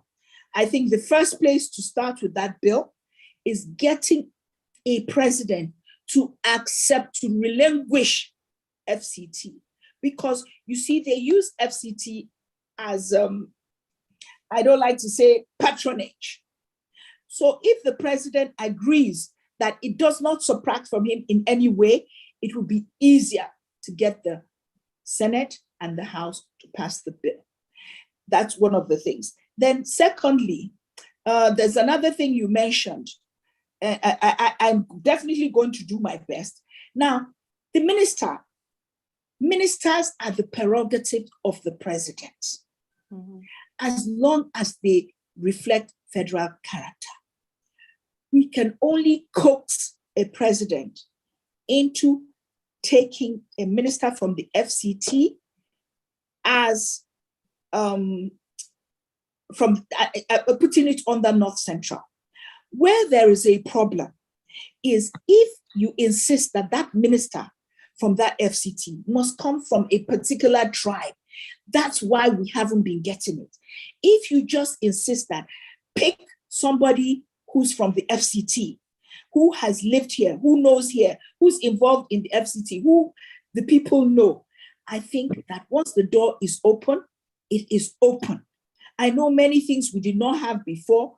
Once we got it once, it then becomes ours. So that is the key issue. In terms of concessions to Indigenous people, I've discussed with some young Indigenous people during the campaigns.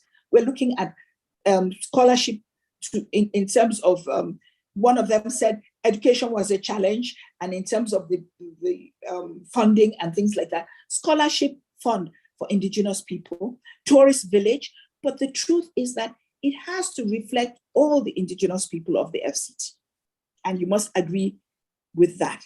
Now, I also believe that mandate secretaries can be zoned, but the secretaries must come from within the FCT.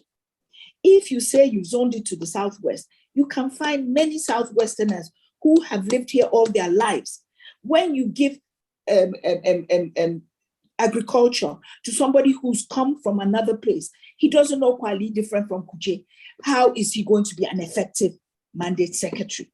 So those are some of the issues that can be discussed with the minister. Since they are not things you can legislate, they are things that you can work through and agree and accept. They were not in the Constitution to begin with, so you can discuss them. Thank you so much. I answered your question.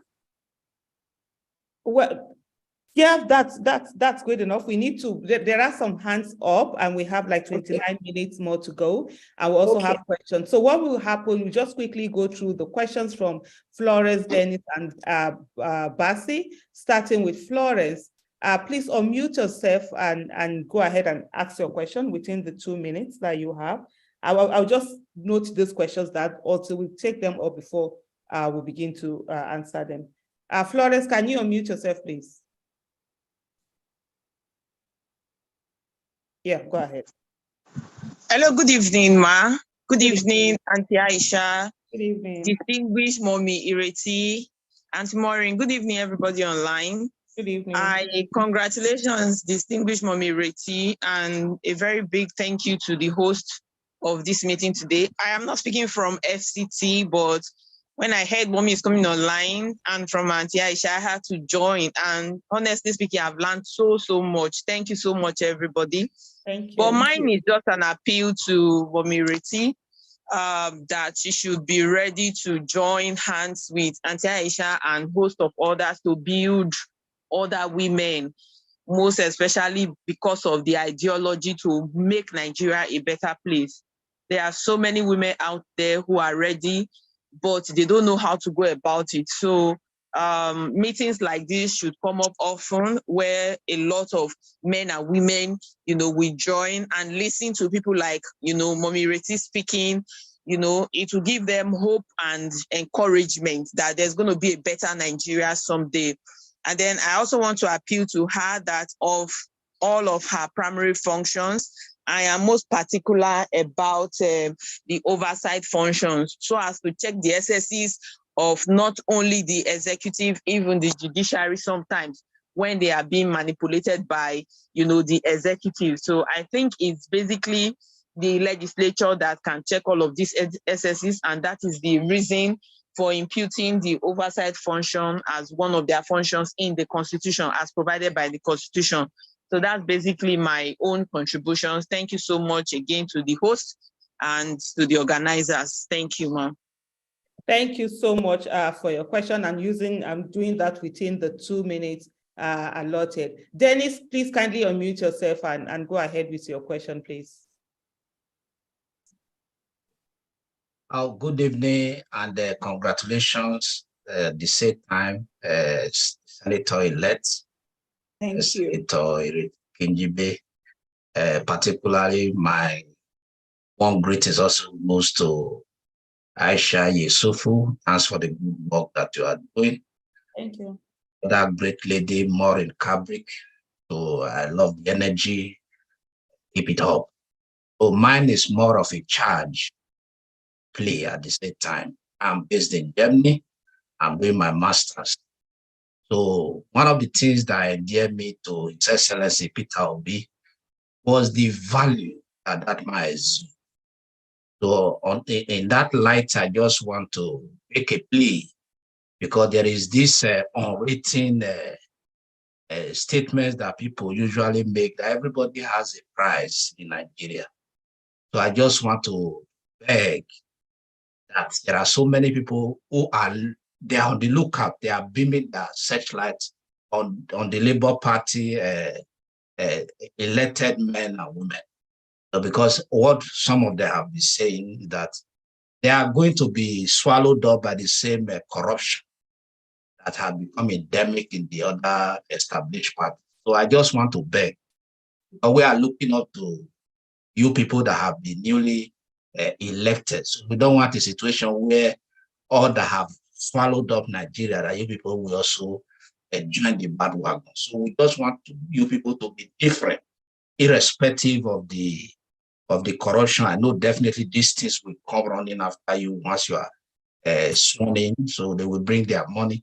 So just try and imbibe of His Excellency Peter Obi, because even we are here in the diaspora, we also they look at that someday they likely come to also come and be a part in the process of our nation. So I just want to charge you and to make it clear at the same time that you should not join them in the corruption.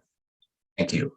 Thank you so much, Dennis, for that. Basi, can you go ahead, please? After Basi, we answer the question, ma'am. Hello, Basi, can you kindly unmute yourself and go ahead with your question? Yeah. Okay, thank you, Aisha. Thank you, Auntie Ireti. I just wanted to thank you for setting up this interactive session. Two things I wanted to talk about. The first one is about data. I think most of the issue that I found, especially in the Buhari administration, was that when they were coming in and they had so many promises about what they wanted to do and everything, but I don't think they understand the issues on the ground, because at the end of the day, they will tell you they did a lot of things, but so many people were not affected. You've talked about water projects and everything, but do you have enough data to support some of this project that you're embarking on and everything? So that and the reason is so that they are measurable in the terms of maybe after 2 years. You're saying, no, after 2 years there should be a scorecard. But if we don't have what is on ground, we won't know how to measure your performance. So I think maybe, or I'm just saying is that maybe you should put a team together to actually be on ground, to actually know how many people, like for instance, how many kids are out of school, how many infant mortality we have in terms of healthcare, in terms of so that we can actually say, oh, this is what I've been able to achieve. That's one. Secondly, also we know that there are some times when you are out there in the Senate to actually push a particular bill, there'll be some resistance and everything. I think what Nigerians are upset with the APC issue, administration is that there's no feedback, there's no accountability, there's no response on, okay, why was this not done? In terms of, let me say, for instance, you say, oh, I'm going to work on water and everything. If after 2 years or 4 years, it wasn't done, we don't need to wait until the end of 4 years to find out, oh, this was the reason why. Or sometimes they even keep quiet and decide, I don't have to tell you anything. But I don't know if there's a system in place to always update the masses or everybody on what is going on and how resistance or anything, any issue that you have. Thank you. Thank you so much, Basi, for that. I have the questions written down if you need me to read out some of them. One of the things I want to say is that this 10th Assembly has about, I would say, 77, 78 new senators, brand new, who are coming into the Senate for the first time. We've had meetings as new senators because, like, we told each other, we are trying to put party interest and personal interest aside and put national interest and people interest. Remember, we have just come from the streets. We know how bad things are. And the last time I talked to my colleagues, I said, well, we had NSAS before. The next time we have an uprising, it will be NNAS, because the truth is that we are the direct representatives of the people. So I think that most of us new senators are a bit more aware that things cannot be business as usual. Secondly, I'm an engineer by profession. I work with facts. So already I've started collecting data on how many farms do we actually have? What are their GPS locations? There are certain institutes like the Tony Blair Institute, a few institutes that have some data, not all of it, which hopefully they'll be willing to share. And then we will build on that. Because the only way I can actually go and say, I want X amount, this is the number of farms that I'm looking for intervention funding for, I have to have the data. I want to know how many school children we have in the schools. How many schools do we have? So a person that cannot work blind, I need facts. So that is there. Then thirdly, I also believe that certain things I checked, I don't have access to it yet. When I'm inaugurated, I will have access to it. The Ministry of Water Resources has several times put in the plan for this water project for the FCT. The fact that it has not been anybody's priority before now is not their fault. funding has not been made available, I will look at what they have and see how it can be implemented. Thirdly, I've also planned on having town hall meetings every quarter. So in the town hall meetings, I can tell you how far I have gone, where I'm having problems. You too can also update me on the problems we have in the community. A lot of my projects, I have all these projects, I call them Through Hope projects, because they're community-based, they're all based in the ward. If I'm doing Orange Aloud, I can't know what's happening in everybody's ward. So I will have people I call True Hope Orange Aloud marshals, who is their responsibility. I've already started getting funding from the United Nations. They told me before the elections that if I did win, they had certain funds for certain things. And there's funding for a lot of things. It's just that they're not funds that are available to be chopped. So lots of people may not be interested in them, but I am interested in them. At my age, I'm not looking to get anything that I don't already have. I'm trying for us to build a better FCT. My children were born here, grew up here, and this is home for them. And I want this place to improve. I want to do my bit. And I know that people like Aisha are available to me, and Maureen. I intend to work with a lot of women. In the Labour Party, in a few months, we're probably going to have congresses where I've already started trying to talk women into getting more involved in the party structure. That's one of the things I found appealing about the Labour Party. And I told myself that even if I did not become the senator, Labour did not win FCT, I still have that structure in which we can use it to show that politics can be fair, politics can have equity, we can build an egalitarian society, at least within the party, where we obey the rules. So I'm targeting in 2025, I think we'll have local government elections in the FCT. I'm trying to see that from the bottom up, that we can have 25 to 30 councillors out of 62. I know some men are shouting, it's too much, but it's not. And if women can get involved, after all, men do it. They mentor the women. I intend to do the same. That is what a lot of women, the older women can mentor the younger ones, show them the ropes, show them how. I assure you, I could never have been as successful in politics if I had not had a good mentor. And I intend to do the same for a lot of younger women. I tried before, but obviously I can do more as a senator. I could only pay their forms. I couldn't force the party to do many, many things that now I can input. My input there can be more in terms of ensuring that women have more of a place.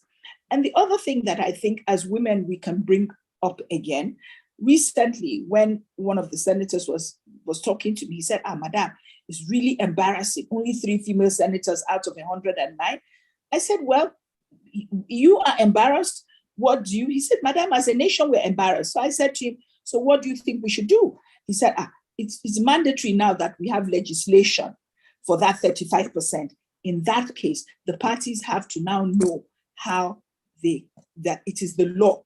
Before, we used to have delegates and they would just throw it open. They would be all men. From the moment the party said one of those delegates must be female, then it meant that when you bring out 3 delegates, however you did the election, you had to have voted a woman. So those are some of the things we need to do, and we can do them in Labour. At least we can use Labour as a template, as a pilot, something that other parties can emulate. Have I answered? Thank you so much. I think you've answered that, not just answered that, but also took away the thoughts. As we were speaking, I was just looking at the file, just thinking of Labour Party, even when it comes to like, how do you put it, candidates, even for example, like senatorial candidate, you can say not no one gender should have more than 2. So that at least you have 1. If you have 2 men, you must have 1 woman. If you have 2 women, you must have 1 man. You know, that kind of a thing. And it starts from the parties, and we can build from that to go on. leadership, we need everyone on hand, on deck. What we have right now, fortunately, is that we're sort of like using one leg only to run, and that's not too good for our nation. Thank you so much. We are really fast approaching the end of this this session. I will call on Dudu, please. Dudu, can you kindly read out some of the questions that we have? Because we have a question here from Amy, and then we'll come back to our guest. Hello, Dudu. Okay, if Dudu is not well with us, we have a question from Amy. She said, thanks for your time. Do you plan? Okay, go ahead. No, you go on. No, go ahead and read it. Okay. So on Zoom, Emmy says, I'm a physician in diaspora. I did my internship in UATH, Gwagwalada, years ago. And it sounds terrible to try to trap our colleagues in Nigeria. What are your plans for diasporans, especially as it relates allowing us to vote and giving us a say in the affairs of Nigeria? Thank you. Okay, so that's one question. Go ahead. What's the other one? So that's diaspora voting. Okay, so I should read more? Yes, let's take all the questions. And okay. Okay, so someone asked on YouTube, Jeremiah Nwake, he says he commends your initiative for constituency engagement using a website. Nevertheless, how do you intend to carry along those who do not have such access to the internet? That will be it. Okay, then Emmy also asked, thanks for your time, she says. Do you plan to challenge the enormous amount of money senators receive as salaries and illegal allowances and diversion of funds in the various dubious committees, and rather channel those funds into achieving these visions you have for the youth? Thank you. That will be all for now. Should I answer? Yes, please. Thank you. Okay. I believe that diasporans are Nigerians and they should be allowed to vote. And I'm sure that other people in the National Assembly who believe the same way. It is also one of the bills that I would like to bring forth because they are Nigerians and Nigerians should be able to vote wherever they are. But we need to improve on our electoral process a little bit more before it would be possible and it cannot be tampered with. So that's what I'm going to say about that. Now, for my constituents who are not on the internet, I have town hall meetings. As I said, I will have about 4 every year. And also, I will interact more with the people. I always did anyway. Even when I wasn't a senator, I would go, things are happening, I would go to a particular place, visit there, talk to different people. But that's the best that I can do, would be town hall meetings. That means you can physically talk to me. I also will have a constituency office where for certain times of the specific day of the week, between certain times, I'm there. So I'm also available to be spoken to. I have also aides and people that people can call on the phone. I get a lot of phone calls from people. Obviously, I cannot respond to all of them, but because I get by the time I finish this Zoom call, when I go, I probably have 100 missed calls on my phone. So I try to call back as many people as I can. I respond to text messages. So those are the only ways that I can interact with those that are not online. But a lot of, I'm talking primarily to the youth. A lot of them are online. And as I said, my older voters are on radio and television, which was how I was able to contact and campaign to them when I was campaigning. Can you remind me of the third question? Hello. Okay, I know what it is. Hello. Okay. I already pledged that I don't know what the basic salary of a senator is.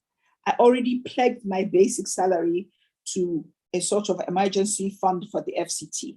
I said I will keep the allowances because obviously there would be things to run and things like that. Now, I have sat down and given thought to the moral dilemma of I'm a people person. I'm a pragmatist. I don't believe that I alone can stop all the big money from flying around. But I thought about it recently when there was talk flying around that one of the people who wanted to be Senate president was going to give the senator $1 million. So I sat down and reflected and said, okay, Ireti, what are you going to do about that? Will you take the $1 million? Will you leave it? And if you take it, what will you do? I decided that any monies that I feel is not right, illegally gotten, however, I will not refuse it. I will bring it back to my constituency. I will tell them that we were given X, Y, and Z for so thing, and I think we can put it in so fund and do X, Y, and Z for the people. It doesn't make sense. I alone cannot change things, but I can have my constituency benefit from all those things. A day will come when we will slowly evolve to the point where we will understand that I don't think that the structure we have for our National Assembly, I feel it can be improved upon. I don't think it should be for 6 months of the year and 3 days a week. It can be structured differently, but I'm not going to tell you that I alone can change that. No, but I will try to get my constituency to benefit from whatever these things are. And I hope I have honestly answered your question. Thank you so much. Just to follow up on that question, on the answer to the question you just gave. So the thing with it is this: if you, for example, if you collect the money, and yes, it's used for the constituency, what then happens to the thing that needs to be done, which will end up being a disservice to the constituency? So let me give you an example. For example, someone who is not capable or who shouldn't even be, for example, a Senate president. Now, oh no, I won't vote for him. Oh, okay. I will not take money. I won't vote for him. I'm sorry. I will not vote for him. If it's something you're giving to everybody, that's a different matter.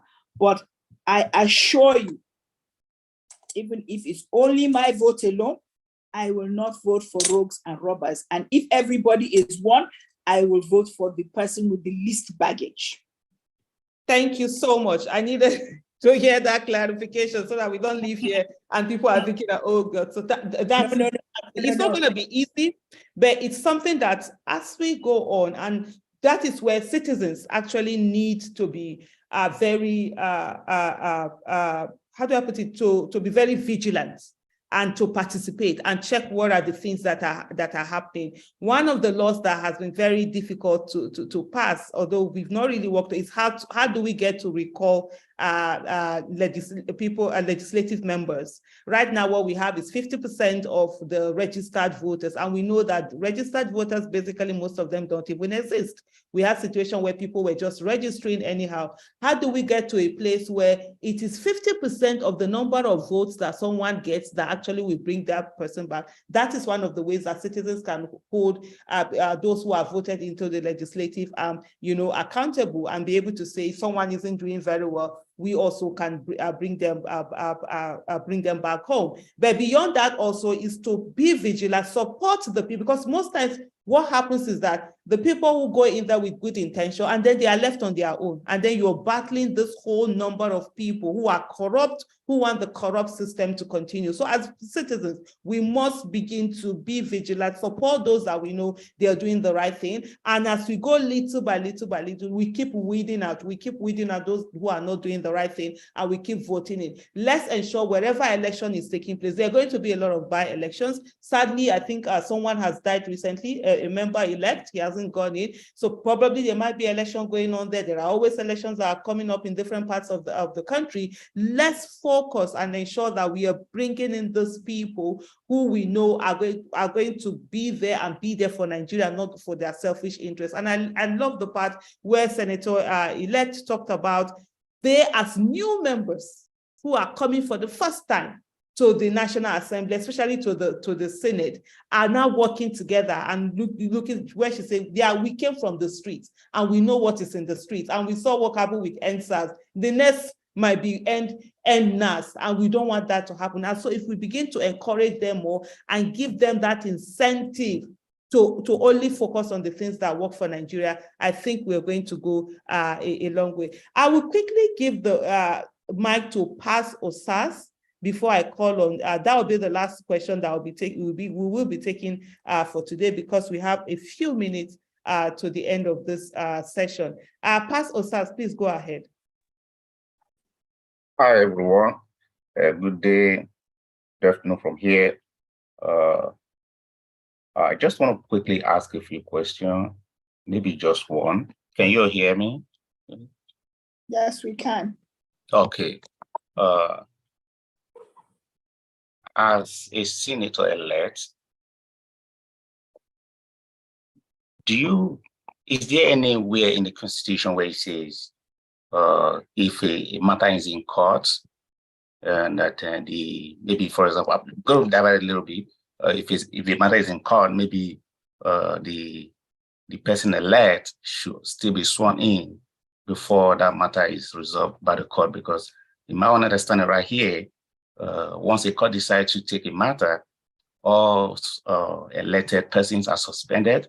They are not sworn in pending when the decision of the court. But if a court decides to throw out that issue, then those sworn in, those elected persons can be sworn in. Do you have any idea in regards to that?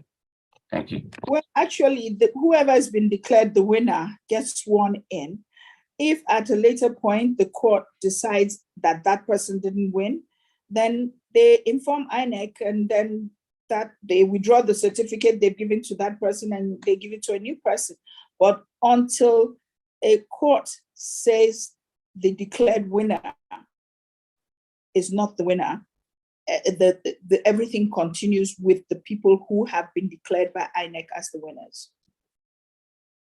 Absolutely, that's it. Until there's a ruling that says that the person did not win, did not get the legal votes, or should not, like Senator-elect Ireti Kingibe did say, then that person has to be sworn in. I think this has to do with most of the legislators that have been declared winners, including me, that I have over 100,000 votes between the incumbent and myself. And even if you put everybody's votes together, it's not as much as mine. They're all in court. So if the courts were going to wait for everything to be resolved, then almost no senator, no House of Rep member is going to be sworn in. So INEC has declared the winners, and then the people who feel that they shouldn't have been declared go to court, and then the court decides you have a case or you don't have a case. And if they have a case, then the court will ask INEC to withdraw. And until even if the court declares that, Ireti Kingibe did not win this election, Ireti Kingibe still can appeal. So until the final point where there's no further appeal, then they can then withdraw the person that INEC has declared. But until then, everybody that INEC has declared continues. Thank you so much for that. Before we round up, coming back to Maureen, Kabrick, most of the questions, and of course, the questions were directed to our senator-elect. What's your final word? What's the word of encouragement? What do you have to say to Nigerians on this whole issues, and how citizens should continue to participate, continue to focus, and not give up on Nigeria, and most especially where citizens are being told that they have no right to even have a voice? What do you have for them as we round up this session? Okay, in final conclusion, please let me just add to what a lot of the other citizens put across to Senator Ireti. I'm happy to hear you speak about, mentoring a lot of women as you go along. That will really be helpful. It is very much needed at this critical point in time, because we need to have a critical mass of women. We need to have a critical mass of women in the legislative arm of government and all across every government structure that we can afford to put women in there. That will be huge. Then please, one of the things I would really want you to look into when you get into office, when you are sworn in on May 29, is to please look at the activities of AEPB, the task force in Abuja and its operations. I don't have issues with enforcing laws, but where laws are not being enforced with a human face, then there is a problem. Because when people take on these powers onto themselves and act like they can go all out there and destroy people's businesses and make people run into the roads, oncoming vehicles, people have been killed, because they are running away from AEPB or from task force. The manners of that particular institution should be looked into. There is a civil and civilized way of enforcing laws, and Abuja cannot be different when it comes to that.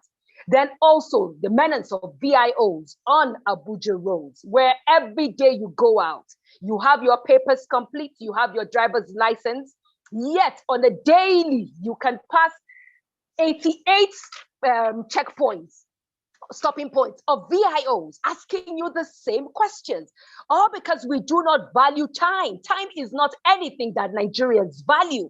So you would come out from your house, you're heading to your office, and you're held up in hours and hours of traffic, all because VIO has mounted blocked roads and are demanding for the same thing every day. 24 hours when they are out working, they are demanding for the same thing. There must be a way where citizens can move around freely without all of this harassment. We travel out, we have some of us who are privileged, and these things do not happen in saner climes. Please look into these things when you get into office.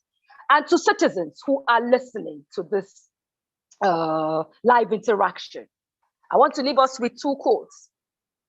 Eternal vigilance is the price that we are going to pay for our liberty.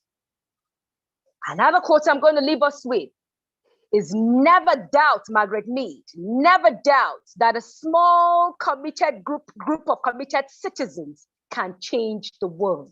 Indeed, that is the only thing that ever has happened. All these other countries that we look up to, all these places that we wish we were like them, it is because their citizens have decided to stay committed to that task of demanding for accountability. No one is above us demanding accountability from. No one should tell you, your grandfather, that person you're demanding accountability from is old enough to be your grandfather. My grandfather is dead. And if he were to be alive and he were to contest for any office, I will make demands on him. If he didn't want people making demands on him, he should have stayed at home. So let nobody gaslight you and take your voice away from you. We must stand, just as MLK says, one has a moral responsibility to obey just laws, but one also has that moral responsibility to disobey unjust laws. So citizens, stay woke. My last words to you is for you all to know that Nigeria belongs to us all. And in the words of Aisha Yasufu, no Nigerian is more Nigerian than any Nigerian. Let nobody tell you that because of your religion, because of where you come from, that you do not have a voice, that you cannot make demands, that demands are made based on where you come from. No. Stay your ground, stand your ground. It is well within our rights. We are well protected for as long as we protest and we protest peacefully. For as long as we make demands and we make demands peacefully, it is well within our rights. And we will continue to stay on the issues until we get the Nigeria that we all want, the Nigeria that we all wish to have, the Nigeria that we have said must work in our lifetime. And lastly, there was something I wanted to say to Auntie Ireti. I totally forgot. But I'm sure maybe before we end, if I remember, I would just come back and say it. It just keeps my memory because I felt it was something I should let her know. Okay, I work like in the agricultural sector, and I'm happy to hear you speak about farmers that you are so interested in. We work at Grand Square, and we have farmers who supply us products, and most of them come from Kuje, Kwali, and Buari. Some of them are no longer in the business. I should think if there's a place that farmers headers clash is underreported, is Abuja. Please look into it because a lot of our suppliers are no longer in business today because of this farmers headers clash that is happening in Abuja environments, but it is not being reported. Thank you very much for being here. Thank you, my dearest sister Aisha. I love you. I will always love you forever. Thank you for having me. And Nigeria must work in our lifetime. Stay woke, citizens. Nigeria is ours. Thank you. Love you all. And I wish you the very best, Senator Ireti. I wish you the very best. We'll be rooting for you and making demands from you at the same time. Thank you so very much. I appreciate all the support you've given me. And I assure you, I will work very hard. I will not disappoint you. And the thing you're talking about, VIO and everything else, it boils down to one thing, corruption. Even the local government. The other day, I have a truck. It's not a commercial truck. I use it because of security. The AMAC entered the car. I have a video of them struggling with my driver, the steering wheel. Now, what can possibly, they showed him, the truck is in my name. I'm not commercial. It's not a truck, it's like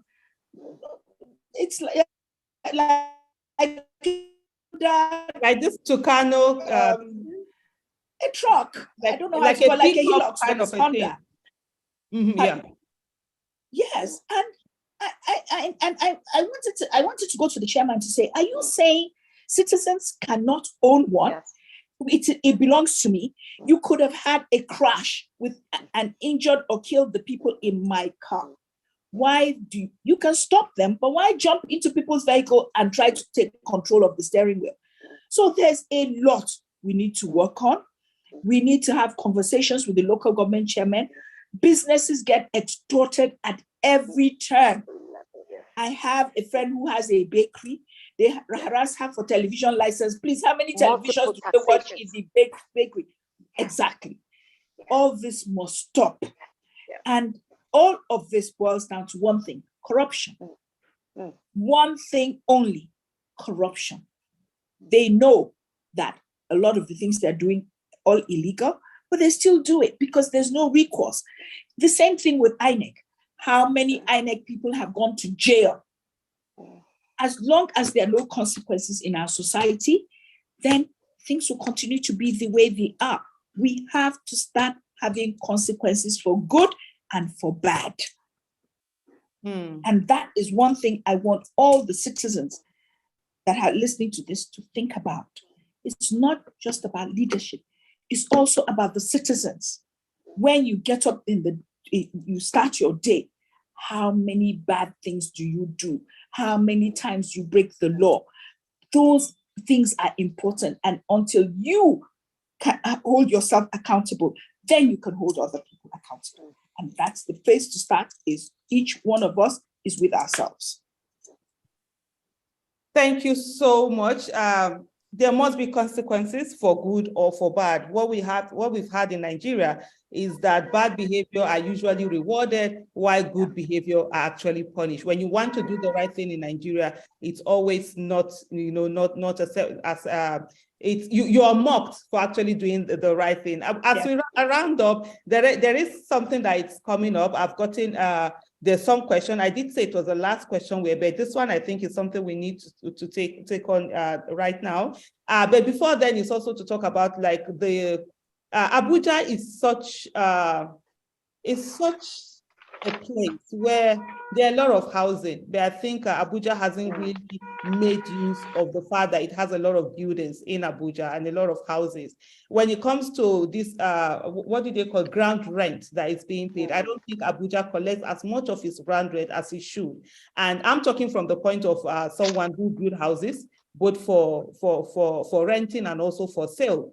And in Abuja, it's a gold mine that needs to be tapped, and that needs to be looked into so that ground rents are, you find a situation whereby collecting your CFO is made almost impossible. You are asked to pay so much, go through so much. And so people stay without the CFOs, and then the state is losing. You have someone who owns a house for like 10, 15, 20 years. There's no CFO. And because getting a CFO, it's so difficult to get it. And then the state is losing from that. They can make getting CFO very, make it attractive so that people easily get it. And then the government also is able to earn money from it. That's part of the things that the Kaduna state did to be able to increase their internal generated revenue. I am one because I know I paid millions of naira to the Kaduna state government based on, getting those CFOs and the grant rates that are being paid every day. And we can even use grant rates to support education. Public institution, that's what a lot of council do in abroad. In terms of every area, the houses are there, support the schools, support hospitals, and a whole lot of things. Take care of the area, take care of the park. In terms of sanitation, waste, and all of that, these are things that can actually be done, and the government will be able to get money easily. You have estates that have hundreds of apartments. They are really not paying ground rent. Yes, there are a few that are paying, but most of them are not paying. These are some things that need to be done. In terms also of real estate, because that's where a lot of the corruption comes into in Abuja. And I'll tell you that there's a particular area in Abuja, it's called Umbora. If you go to one section of that Umbora, most of the CFOs are owned by people who are from Bauchi State. And I'm saying this thing that quote me anywhere, anybody can take me to whatever. Aisha Yusufu is saying this. Most of them are owned by people from Bauchi State. Why? Because the FCT at that time was from Bauchi State. Some of them are people who know, some of them don't even know, they will use their names and whatever. But when you're looking for a land, you don't get it. The last time I applied, a few years ago, I think 2-3 years ago, I applied for a plot to build, estate plot. I was told to bring 60 million naira as bribe. And I said, no, I'm not going to bring 60 million naira as bribe. Beyond, I've never bribed anyone in my life, and I'm not going to start with anything. That's why I don't do anything that has to do with government. I stay away from government. I do my own private business. Because for me, beyond even what the state say, my religion, the person who gives the bribe and the person who is taking the bribe, they both carry the same sin. But so an estate is where you want to build a house, and it's a low-income houses where if you get this land, it's either you build the house and it becomes cheaper for the people. And I'm speaking from experience. As someone who builds houses, it is cheaper for me to build more expensive houses than it is to build cheaper houses. Do you know why? Because the money I will use for the main bulk of building, it's the money that you pay for the services. And it's the same. Whether I'm building a how-many rise building or I'm building one small bungalow, the money I'm going to pay the plumber, the money I'm going to pay the person who is laying the block, they are all the same. So you find out that it's not attractive for you to build a 2-bedroom bungalow that people can easily buy, or 3-bedroom. It's better for me to go and build a much bigger, building. And so where you need the government to actually give this land to people who are genuinely going to build, because buildings are not as expensive as people make them out to be. Even when governments are building, they say, oh, low-income houses, it's quite expensive, and they don't even use the right materials. And so when you now want to build, they are giving you this whole things, you have to bribe people, you have to do all of that. These are things that need to be checkmate so that people will get those houses. And I totally agree with you in terms of where they build houses, one person will go and buy 20 houses. What's that?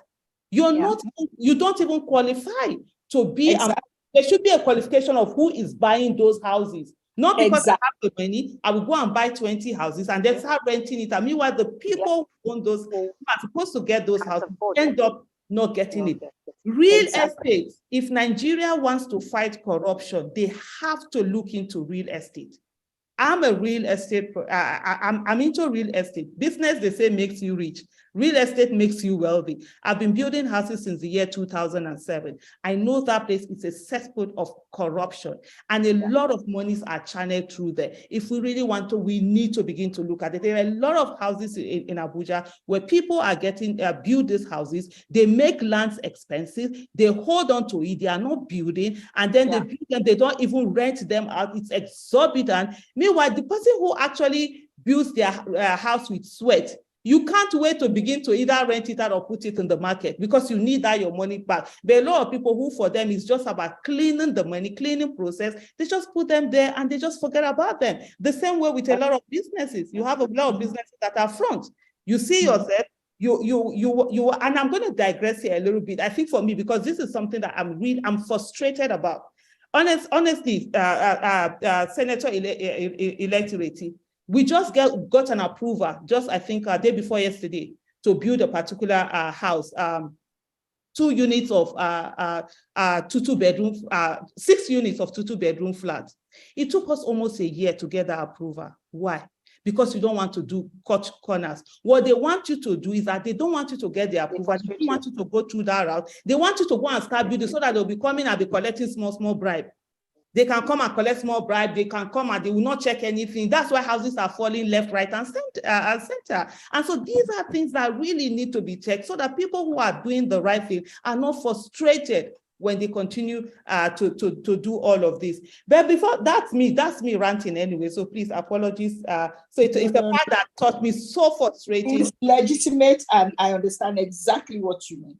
So honestly, it's so frustrating when you keep wanting to do the right thing in Nigeria and then you keep getting that brick wall. But there's something that I would like you to talk about. I know you've spoken about it, but so that we clarify it before we go on, because I don't want anybody taking on this thing. So someone has said something on this issue of the money is where someone has talked about, or what if people are sending money and taking the legality of those monies.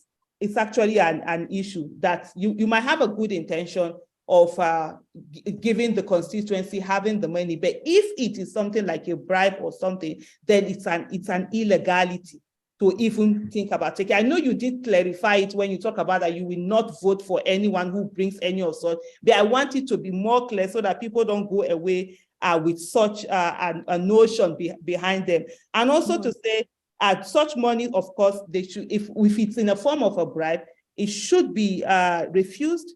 Whistleblowing should happen on it. That's the accountability that you should hold at the people. So I want you to just clarify on that before we round up. No, some things, like I have not been in the National Assembly, so I can't tell you how things work. But people talk about huge allowances and all those sorts of things. Obviously, there are things that ab initio are given to everybody. Yeah. Do you understand? They're not given to me alone for a specific service.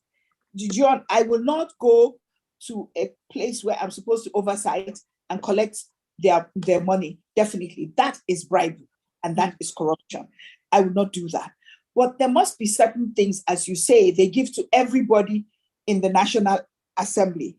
I feel, my personal opinion, that the National Assembly is overpaid. But when people ask me, am I going to go and change their salaries? I know I don't have the power to do that. I think that has to be done by Revenue and Mobilization, the agency I mean. So I know that there are certain things that are coming to us all as senators that I feel we don't have the moral right to. Mm-hmm. But if it's coming to everybody, then my share of it can go back to be used for a specific thing for my constituency. So it's the fact that you provided for 109 senators and Ireti Kingibe says she doesn't want her own, it's not going to change anything. You've already put it in our National Assembly budget. Am I making sense to you? But the way people go, I hear, I don't know, I've not been there, that some oversight committees don't oversight, they collect money from the organizations or the MPAs they are meant to oversight instead of doing the actual oversight. I assure you that in the FCT, especially the minister, if monies are appropriated for specific things for the FCT, I will ensure that I do the correct oversight and they are used for exactly what they were appropriated for. Thank you so much. And I think that brings us to the end of today's session. You did hear it. So the money she's talking about is the general money paid to all the members and not maybe when someone is trying to bribe for one thing or the other. So thank you so much for that clarification. Thank you, Maureen, Kabrick, my sister. I love you so much for being here. Love you more. Thank you so much, Auntie Ireti. I love you. I love you Thank too. you for having us. Thank you. It's amazing. And one of the things that we assure you that we go follow you, and Timmy will tell you. Right, about this my glasses. That if you do anyhow, you go see anyhow. We not send. You man not say we follow for that. Let them drink water. You know, one of the reasons that they asked the senator of FCT to look for me, I used to write to the Senate to complain about why should they use our money to buy them 100,000 naira phones. That's how much I used to harass the Senate. I didn't know that time was coming when they buy them more than 100,000 naira phones. It was telephone I was complaining about in 2002 and 2001. That how dare them use our 100K to buy phones for them? Can they not buy their phones themselves?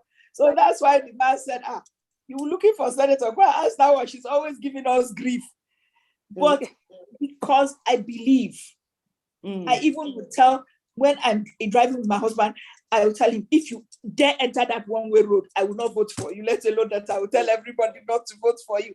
So I believe leaders must lead by example and they must be accountable. You cannot be breaking the law and then say you are a leader. It's not like that. Thank you so much. Thank you so much, everyone, for listening. As leaders and as citizens, we must hold ourselves to higher standards that we even hold other people, and we must do the right thing. And please, citizens, as we go on, as we are going on to the 10th assembly, which by the grace of God, we never ever be anybody's rubber stamp assembly. We stand on it. Amen. Inshallah. The last assembly was known for being a. So we have an assembly for the people. One thing also, please do not feel that you have to be doing your excellency. Until somebody does an excellent job, we cannot call that person your excellency. Until somebody distinguish themselves, we cannot call them distinguished. Until people behave in an honorable manner, we cannot call them honorable. So those titles, let's keep them aside. I remember what Maureen Kabrick did tell us again here, that the office of the citizen is the highest office in the land. So we as citizens, we actually occupy the highest office in the land, and please don't throw away the power of that office to begin to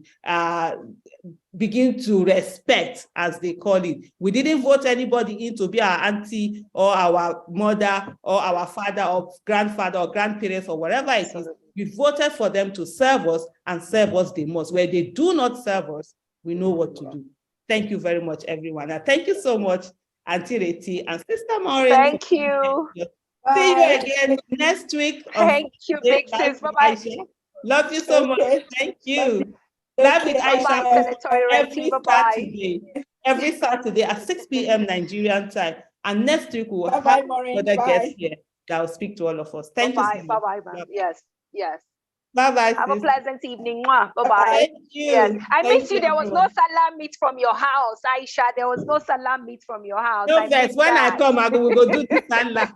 And we didn't do our dancing. All right, you know the last time we did our dancing. Absolutely not. I can tell you, we did Buga.